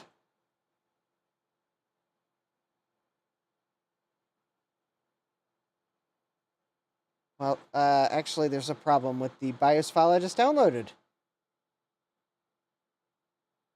It's only half the size I expected it to be. PT-319A, revision 2.2A. SARC RC2016A5 chipset. Yep, that's right. BIOS AMI 060692. Let me look at the BIOS I dumped and see if the 060692 64K ROM. Okay, the BIOS on the RetroWeb I think is wrong because I think it's a 128K ROM. Unless it's only the second half of it, maybe.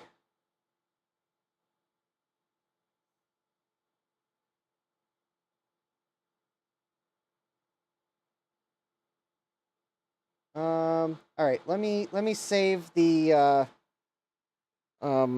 PT-319A. Okay, let me save the one I dumped.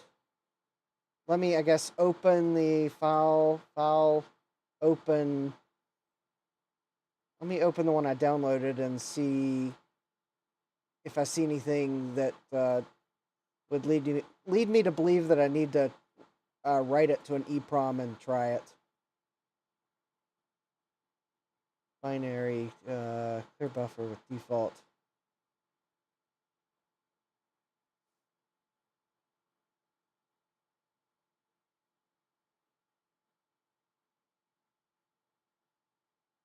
Well, actually,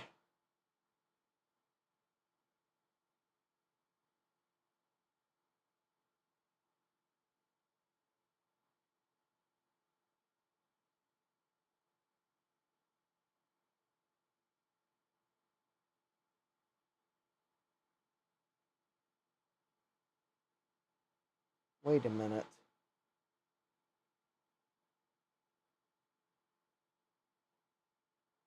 Oh, did I trick myself? I might have tricked myself.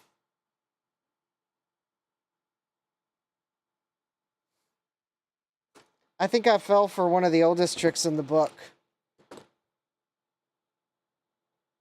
And now I can't remember the line I was going to quote from the Princess Bride.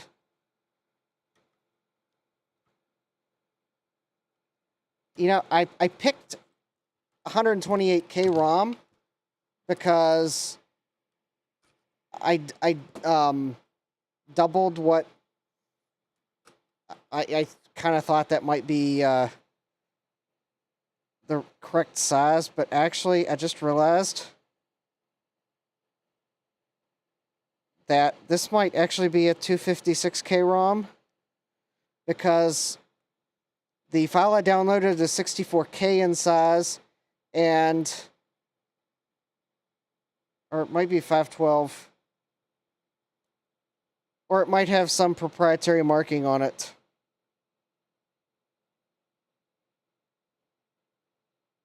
Yeah, it's marked RC2016A.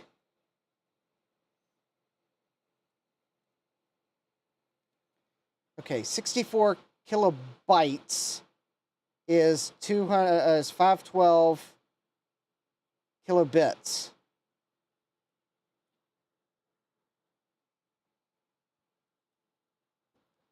Hold, please.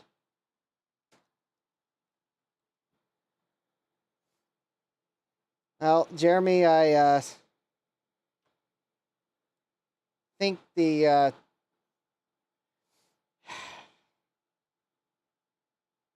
me see here. Clear current buffer.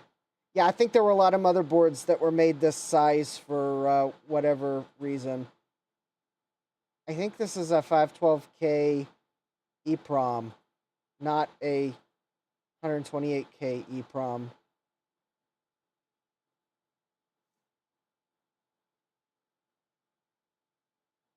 Well, that looks better.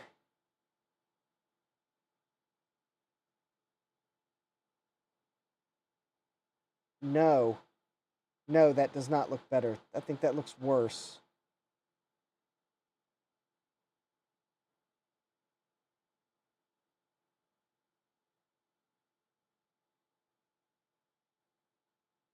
Okay, I think there might actually be something wrong with the original EEPROM. Shocker, right? Okay, let me see if I can. I've got some 512K EEPROMs. Let me write the one I downloaded.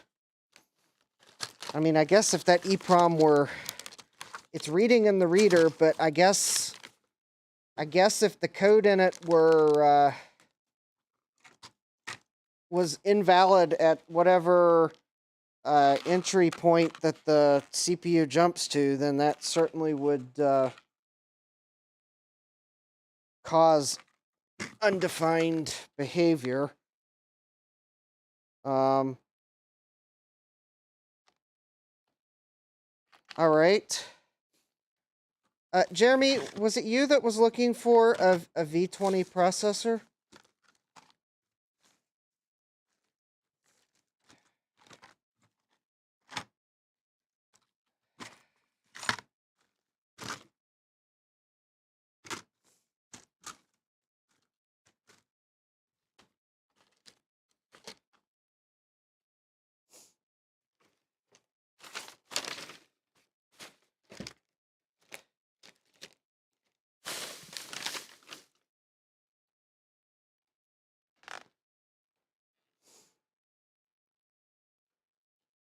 Hold on, I'm trying to find the EEPROMs that I know I have around here somewhere. Oh, here they are. I think they're still in the eraser. Here we go. Let's see. That is...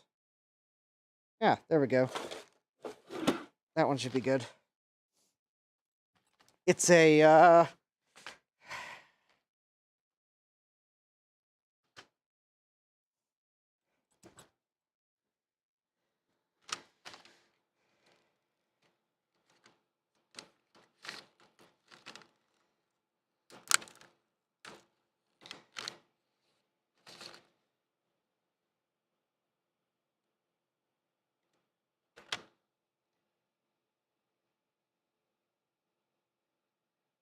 Focus. Focus. Come on, camera. I know you can do it. Come on. Focus. Focus. All right. I found them. I thought I had some. I will, I got a stack of stuff I owe you, and I will, I'll put one of these, or actually I may put, I may send you two because that's easier than me trying to test them.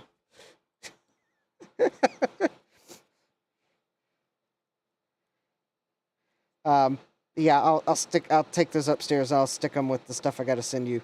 I'll just, I'll send you, I'll probably send you two to hedge bets. I've got a note written on them that they are used, but they're probably okay. Because I think I did pull the things out I needed to try one, and the machine posted.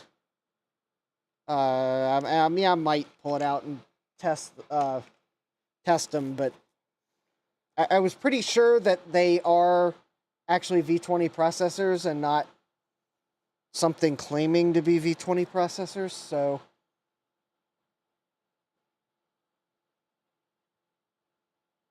Alright. So, I've got a 512K EEPROM. It should be erased. Let me do a blank check. No, it is not blank. Alright, hold please. That means I need to, I'll need to run another erase cycle. I probably didn't run it long enough when I tried erasing it. Which actually probably means that none of those are going to be erased. Okay, let me, I've somewhere have a tube of the EEPROMs. Oh,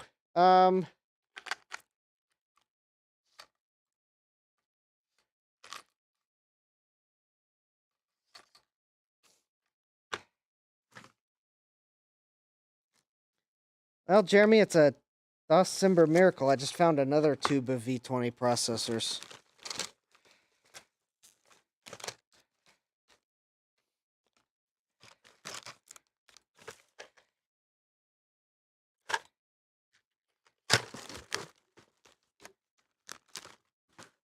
Actually, tell you what I'm going to do, Jeremy. I'm just going to send you those four V20 processors and do what you wanted to do with the one, and then you can freely share the rest when you find someone in need that's looking for a V20 processor.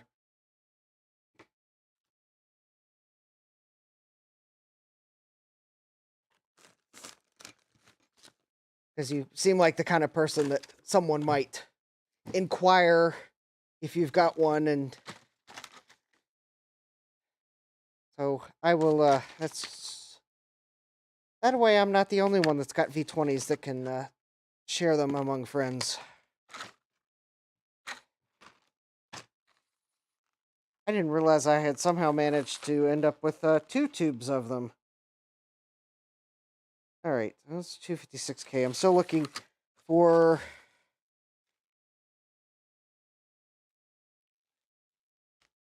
Okay, that's 128K. I'm looking for either a...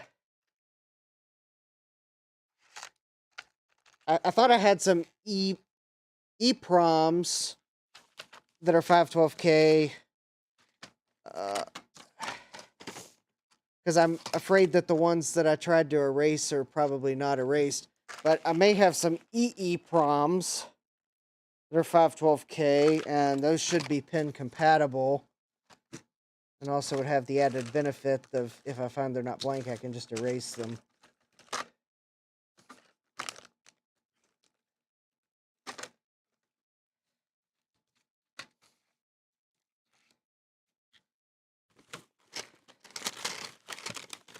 Oh, and actually, Jeremy, because I'm not reading the chat because I'm looking for an EEPROM right now.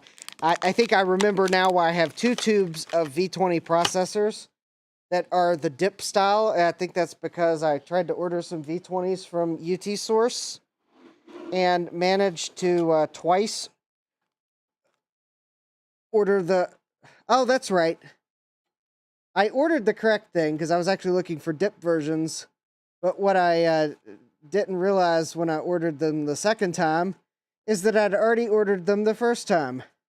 So I ended up ordering way more V20 processors than I really needed. Thanks to the magic of I forgot what I'd ordered the first time. Oh, look, squirrel. Oh, I guess I better order more V20 processors, huh?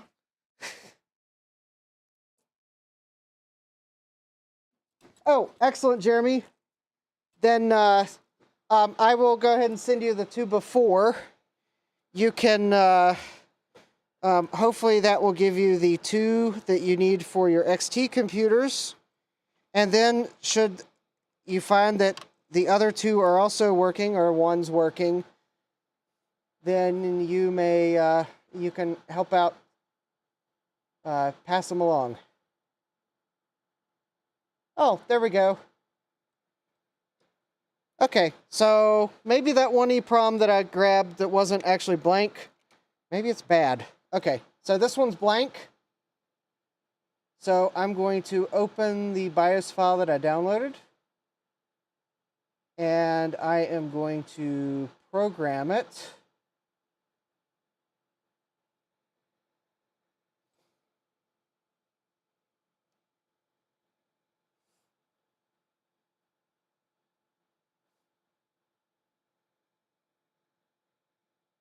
And wow, it actually takes a little bit of time to program these. All right. Okay, verifying it. All right, so I have what should be one new BIOS chip for this motherboard that I know has what's probably the correct thing in it. I am going to put it in this motherboard. I am going to remind folks that in the short amount of time it will take me to actually test this, the likelihood of erasing a bit on this and rendering the contents useless is very low, so I am not going to worry about the fact that I have no label on it. Adrian of Adrian's Digital Basement did an experiment, and I believe he demonstrated that you can actually leave these out in ambient light for a number of days, or at least a number of hours, and it's fine. Because these only, even though there is UV light coming from the LED lights that I have down here, these only really erase, these need a wavelength of light to erase that is lower than,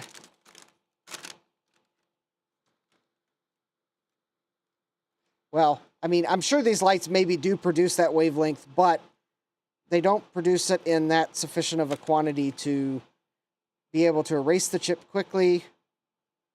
I'm sure if I had this outside in the sun, I would probably erase a bit quicker. But the thing is, if these lights were producing enough of that UV light to erase these chips and render them unreadable quickly, then,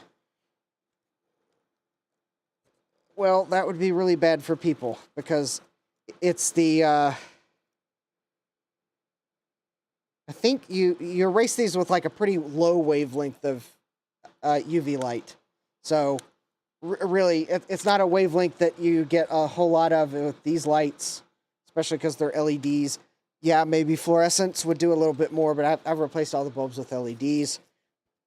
If I set these out in the sun, yeah, I might actually have a better chance of erasing it. All right. But yeah, it's not pure enough from these lights. 3, 2, 1.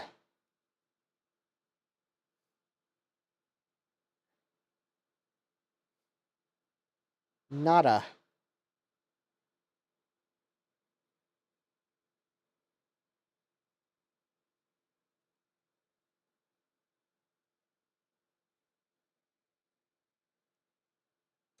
Okay, okay. Again, Jeremy said maybe some boards require RAM to beep. Maybe this board requires some RAM to start to boot. So again, let me put, I think this is a megabyte of RAM. It's a megabyte of RAM I bought for my 2CI because I was going to put a megabyte of RAM in the first bank where the video is, and 64 megabytes in the second bank at some point. It's not parity, but it's at least some RAM that should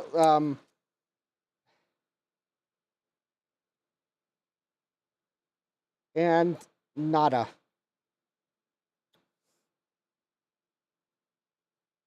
And I'm pretty sure now that the I'm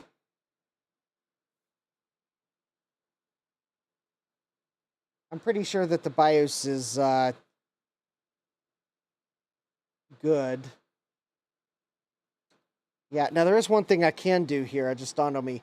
I can put the original BIOS chip in the EEPROM reader, and I can verify it with what I just wrote to the EEPROM. I mean, I'm not expecting it's going to verify, because there could be differences, minor differences between whatever got dumped and the one that was in this board, even though they seem to be the same version. But but first I need to turn off check ID because it's not the same type.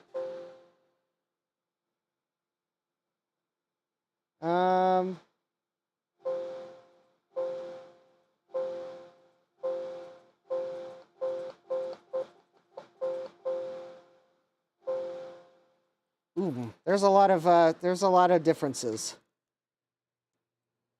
Are you sure that RAM's parity, Jeremy? The reason why I think it's not non-parity is because this third chip is smaller than the other two. I think this is only 8. I think this is only 8 bytes. I think this is a 3-chip non-parity memory module. Of course, I could be wrong. I mean, maybe this is 4 bytes, and 1 byte. It's been a while since I've looked at these. But I was thinking this was a non-parity stick for some reason. Well, but no matter. I was expecting that even if it was the wrong type of RAM, it should be fast enough for the board, and it should have at least elicited a memory failure. Because I was kind of thinking that at least to start with, it probably wouldn't. It would. Yeah, I think the chipset's dead on this board. I think I can take a pretty good guess at what happened. So, a long time ago, in a decade far, far away, but not necessarily as far away as other decades, someone had this lowly 386SX motherboard, a 40 megahertz blazing fast 386SX, but just a lowly 386 nevertheless in their computer. And then one day, it failed. And it probably failed hard. And this person took their beloved computer to a computer shop, and the computer shop probably took one look at the board and said, hey, you know, we got those new shiny 486s now. It'll be a whole lot cheaper to just go ahead and replace this board with one of these new shiny 486s. How does that sound? And the person went, that sounds good. Cheaper's better. And this board was given back to the customer because they asked for their parts back. And said customer put this board in their closet. Maybe the top of the closet. Who knows? Maybe the floor, on the floor under shoes or something. This board sat in a closet for, I don't know, 20, 30 years, 25 years, I don't know. Long enough until someone pulled this board out of the closet sometime earlier this year and said, wow, look at how much these old motherboards are going for on eBay. I'll sell this as an untested motherboard. Maybe they remembered why they had put it in the box, maybe they didn't. I don't know. Maybe it was whoever owned this board's kids that didn't realize the history of it.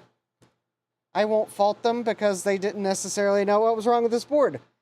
But they listed it on eBay, and some sucker bid on it because he wanted a blazing fast 386SX for some crazy reason. Probably because I'm a glutton for punishment. I bought the board thinking, that battery damage looks repairable. I will practice trace repairs on this thing. I repaired the traces. I replaced stuff that I really didn't want to replace because it was horribly cheap. And I then power this board up and nothing happens. Because 25, 30 years ago, this board suffered a severe failure of some type, and that chipset is DEA dead. Who knows? Maybe the DEA killed it. Probably not. So therefore, I am declaring this repair a failure. Because I cannot fix this. So this board is a parts board. I'm sorry, 386SX. I thought I could fix you for December, but I failed you because you failed 25 to 30 years ago in a way that's irreparable. So, well, this board is going into my box o' shame, and I think I know where Jeremy's going with that thought. Hold, please. I think I do have it handy. I think Jeremy is probably going to implore me to power it up once and make sure that I don't have some other problem with my test setup. But then I'm probably going to end the stream because my hands are getting cold. So, therefore, I am not going to have my blazing fast 386SX computer. But I am going to have my blazing fast 386DX computer with a 40 megahertz AMD 386DX processor. Blast processing! Well, not blast processing, that was Sega. That'd be silly to have blast processing on this.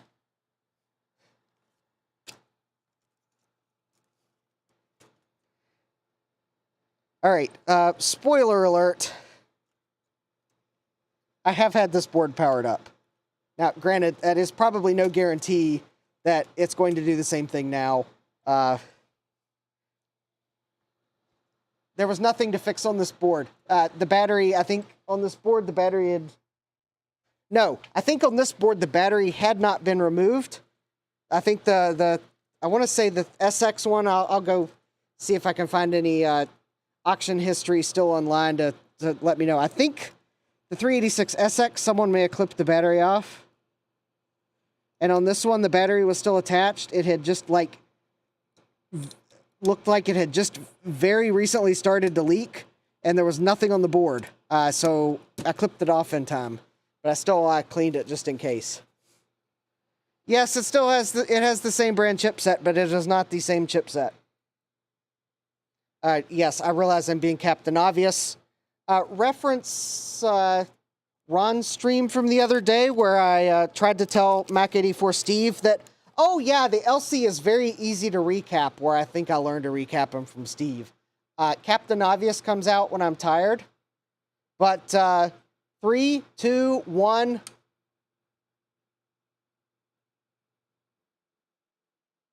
Oh, well, now that's very interesting.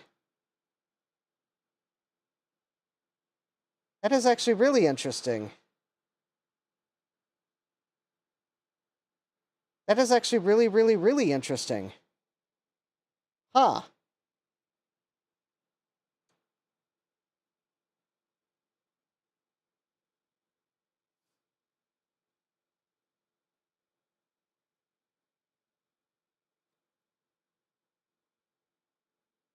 Okay, maybe this board requires RAM. I know I've had this board running. Please don't tell me I have another mystery.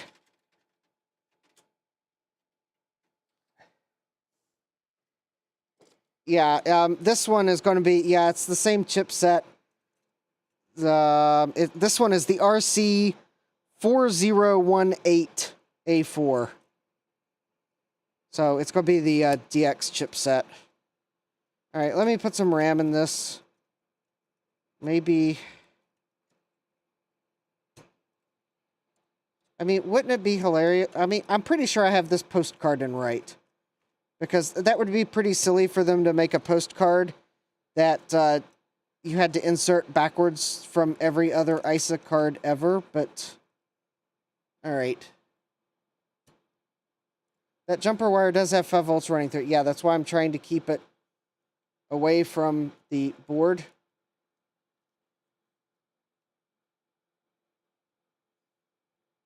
As best as I can.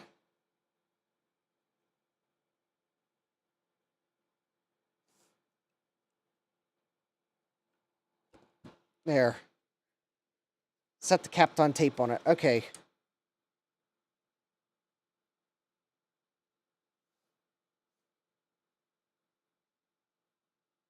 Huh.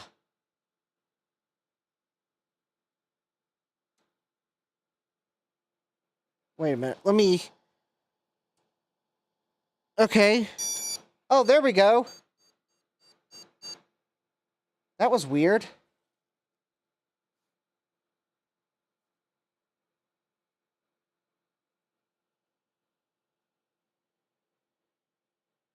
Okay, that was really weird. Well, maybe I'll pull the SX motherboard back out in a moment. Is my postcard maybe just not making good contact?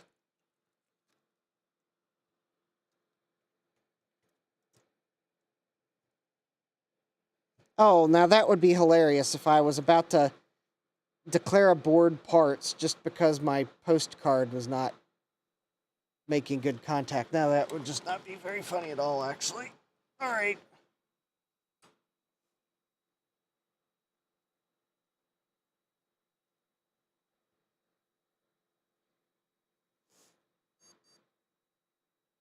Okay, the edge is cut off because my scaler doesn't like the text VGA resolution.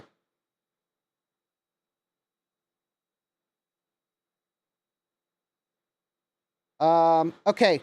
I think I remember which... Okay. Okay, keyboard interface error. Yes, okay. Yeah, this one... Well, I knew this one worked because I had it working. In fact, it might have been a live stream where I tested it. Or maybe it was just... I was testing things just to see what I had for future reference. Okay, now remember, I did say that I had one of these two motherboards had a bad keyboard controller. Unfortunately, I now remember this is the bad keyboard controller because I remember I was bummed that my Jet keyboard, or my Jet Key fastest keyboard BIOS chip was dead. So, you know what we do with dead chips around here, because I haven't bought a box yet. And yes, I know, that chip is dead. It's the chip. But, so if now I know I don't have a keyboard installed, but that's how dead that keyboard chip was. So if I install the keyboard controller from the other board and power up, it's actually, and actually, Jeremy, I stand corrected. I believe that I was wrong, and that actually is parity RAM. So, because I think this motherboard requires parity RAM, and I didn't get a parity error. So if I do that, now it'll still give me a CMOS checksum error, but it should not give me a keyboard interface error. Oh wait, it's acting dead again.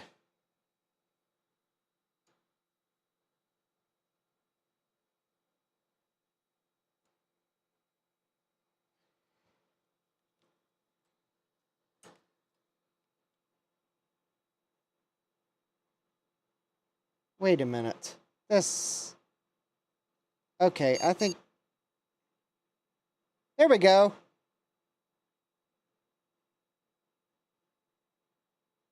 Oh yeah, that makes sense, because the,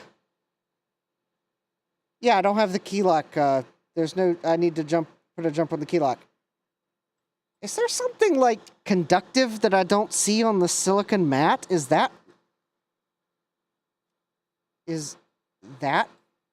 causing problems?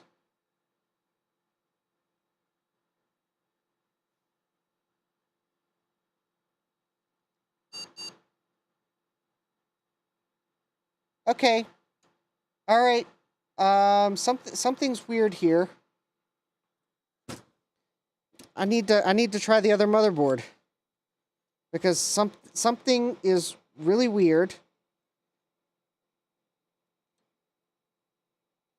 This motherboard didn't want to do anything until I moved it, but it's working quite reliably if I lift it up off the surface of the silicon mat.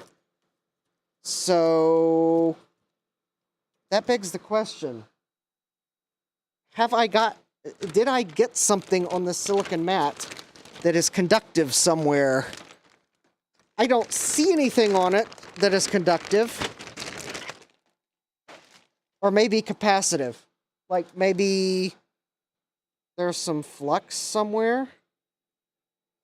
So, unfortunately, the EEPROM that I wrote has gotten mixed up on my workbench. So I'm going to put the original one back in, because I have a theory, and I think it won't matter. Okay, let's try something. I know, really interesting. It's like, because the whole reason I bought this silicon mat was because it should be non-conductive. If it actually is a silicon mat. Now, granted, it's not a silicon mat made for electronics, but it was a silicon mat, and silicon is non-conductive, or at least it's supposed to be. However, did I just prove that this mat may not actually be silicon like it was sold as? Which means I've got another one upstairs I need to return. Because I put a nice cut with a scalpel through this one, and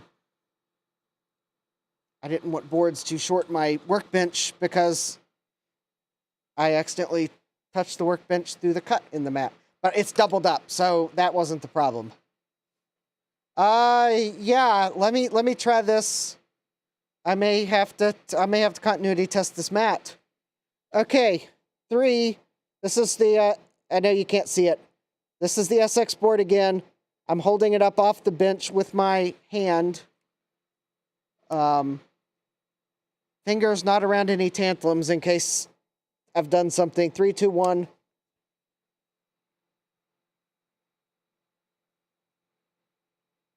No.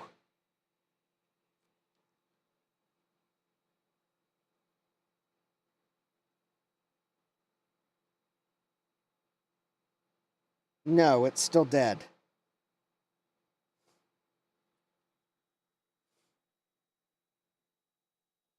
Let me set this on a box so I can set it down and switch inputs. Okay, let me fiddle.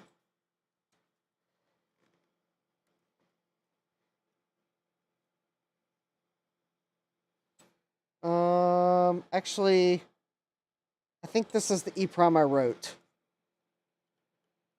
Okay, let me try one more thing. Okay, that would be very interesting if this board is dead and the other board does the same thing sitting on top of the mat. That would be, like, really, really weird. Okay, this board is now setting on the cardboard box the postcard came in. I am fairly certain that the cardboard box is non-conductive because I have, like, used cardboard boxes for many a computer build to put things together until I was ready to put it in the case.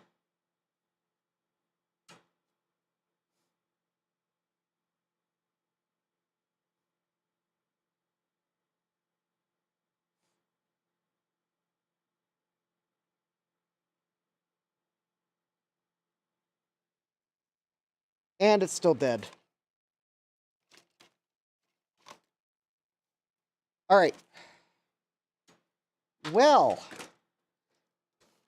I think the 386SX is dead.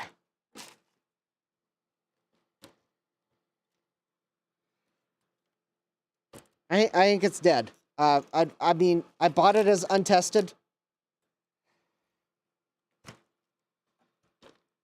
I am willing to give the seller the benefit of the doubt because I mean, I can't prove that they actually did test it and it tested bad.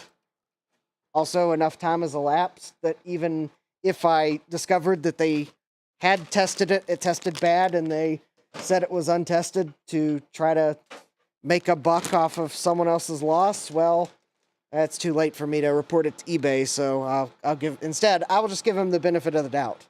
Because okay. So this board is once again being declared dead and for parts. I will erase that EEPROM when I get a chance. I gave it a valiant effort, Jeremy. I am, though, one last thing. I did see your question about the continuity check on the silicon mat. But anyways, my 486SX board is dead. It probably died a long time ago and sat in a closet in a dead state and then got sold on eBay as is, untested, to some glutton for punishment. All because it had the fastest 386SX processor on it.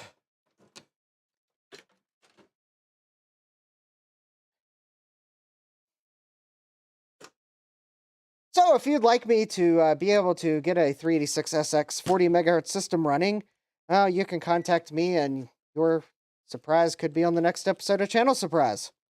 All right. Oh.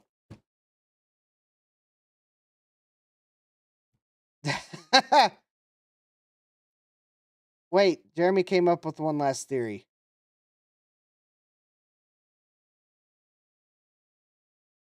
That silver pad next to the RAM is for a regular clock.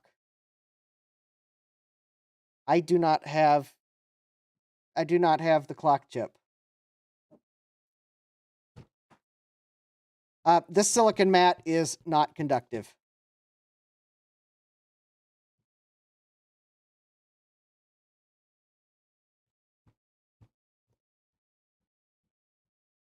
All right.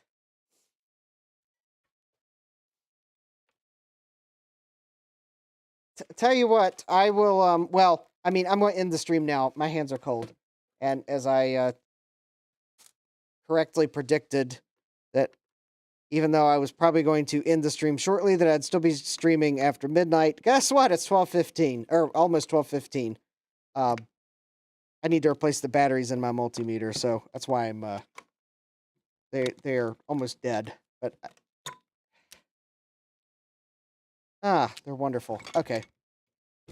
Hopefully, by doing this and leaving it on my workbench, when I come downstairs next time, I will see that this is on my workbench like that, and we'll go upstairs and grab batteries so that I can put new batteries in it. All right. What I'll probably do, Jeremy, is next time I'm ordering parts from somewhere, I will try to remember to grab a 40 megahertz crystal oscillator, because I'm pretty sure that's what I would need.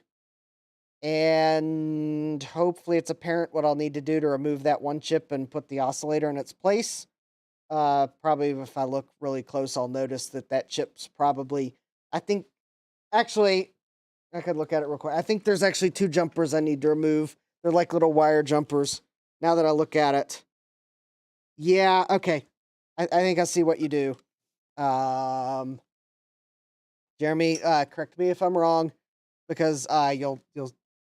So I think to use a crystal oscillator I need to remove that jumper and that jumper, and then the crystal oscillator will actually end up going into these 4 pins, I believe. And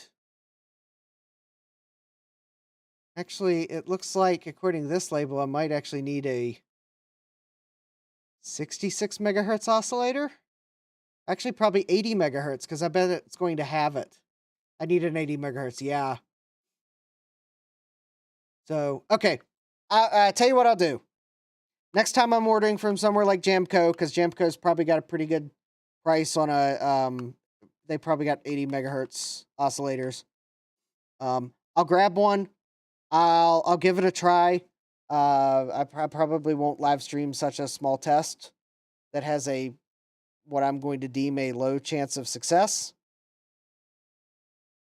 But I'll give it a try, and if it turns out that actually fixes the board, well, I'll post an update. How's that sound? Yeah, 66 is for the Intel chip. So that's what I'll do. I'll order one next time I'm ordering from somewhere that sells them, and I'll put this board. I'll put this board back in the anti-static bag just to protect it. I don't expect that is going to have a high probability of succeeding, because I really suspect that the chipset's dead, but Jeremy does have a point.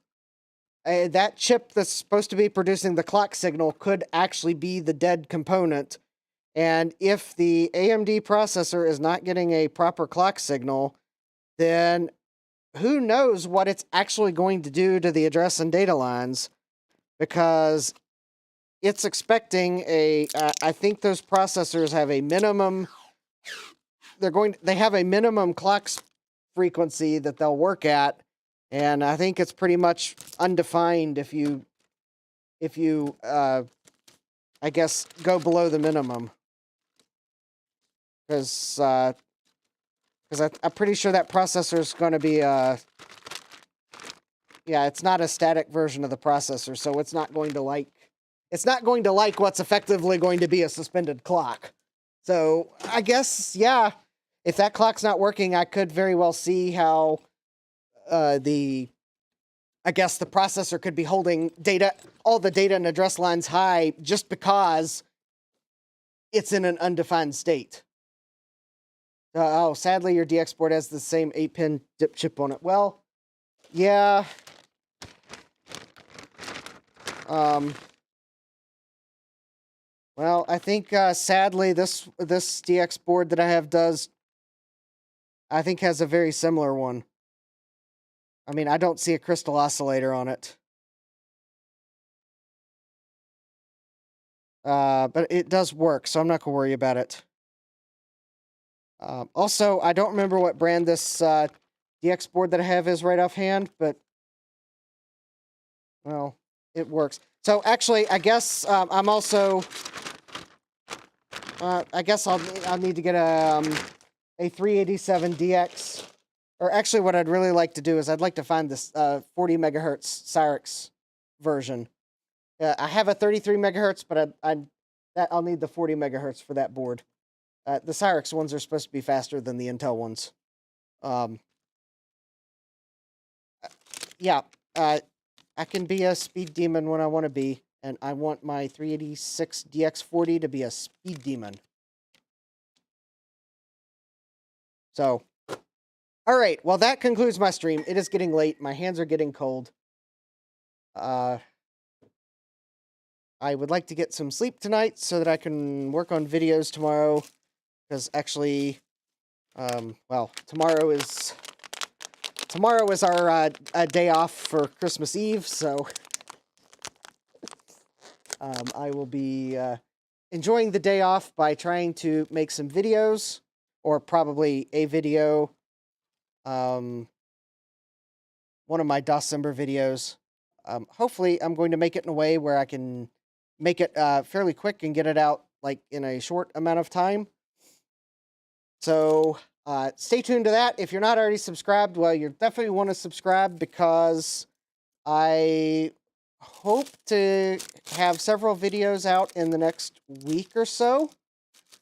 I'd like to get the first one. I'd kind of like to get the first one done tomorrow because I'd like to make it shorter rather than longer. So, although I suspect it may be Saturday before I get it done, and we'll make sure that Patreons get a chance to preview it. So, actually, maybe if I can get that first one out on, well, don't hold me to this, but Monday would be probably my realistic goal date of getting the first one out. But you'll want to be subscribed so that you see when the video comes out or schedule the premiere. Because don't count on the YouTube algorithm to tell you just because you're watching this live stream. Subscribe and then turn on notifications, and then you don't have to depend on that YouTube algorithm. Because that YouTube algorithm can be wrong. If you like the stream, be sure to click that like button. I know that it didn't have the result that I was hoping for, but sometimes boards just can't be saved.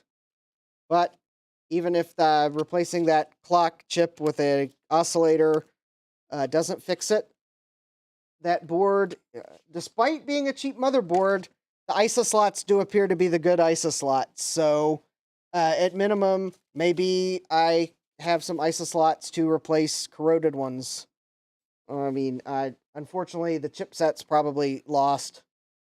In fact, I'm not even sure necessarily the processor might be good if it's not working, but at least I got ISA slots and maybe a few other mechanical components. The power connector seems to have been spared corrosion, so hey, I got spare parts.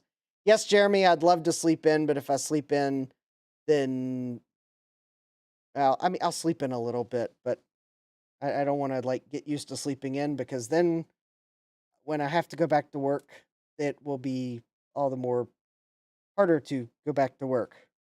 So I may sleep in a little bit though, so don't worry.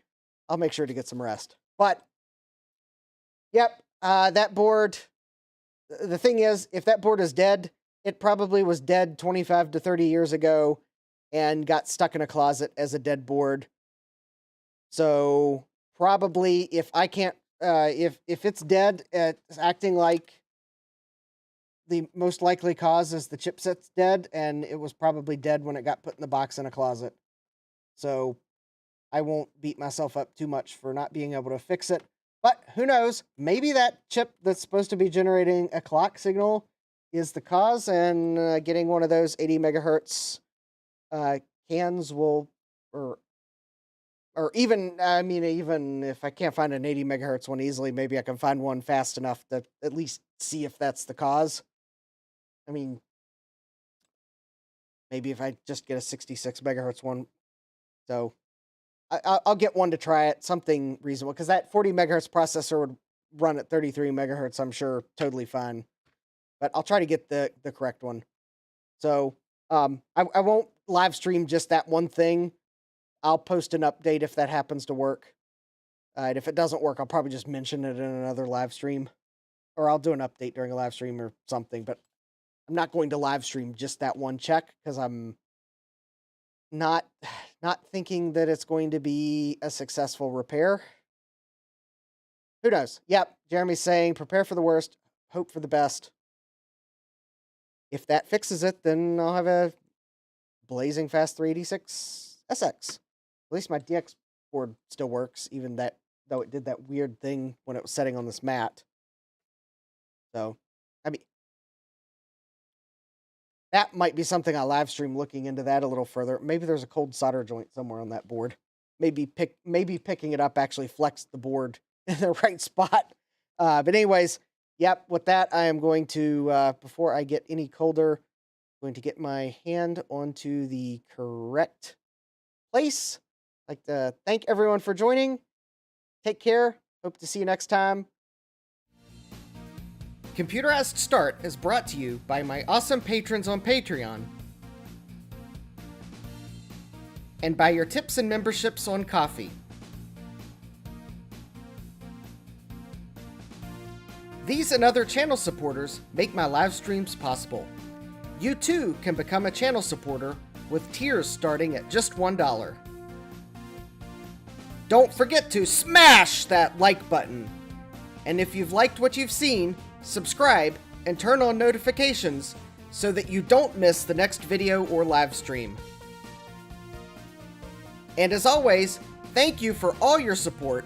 I hope to see you next time. And until then, take care.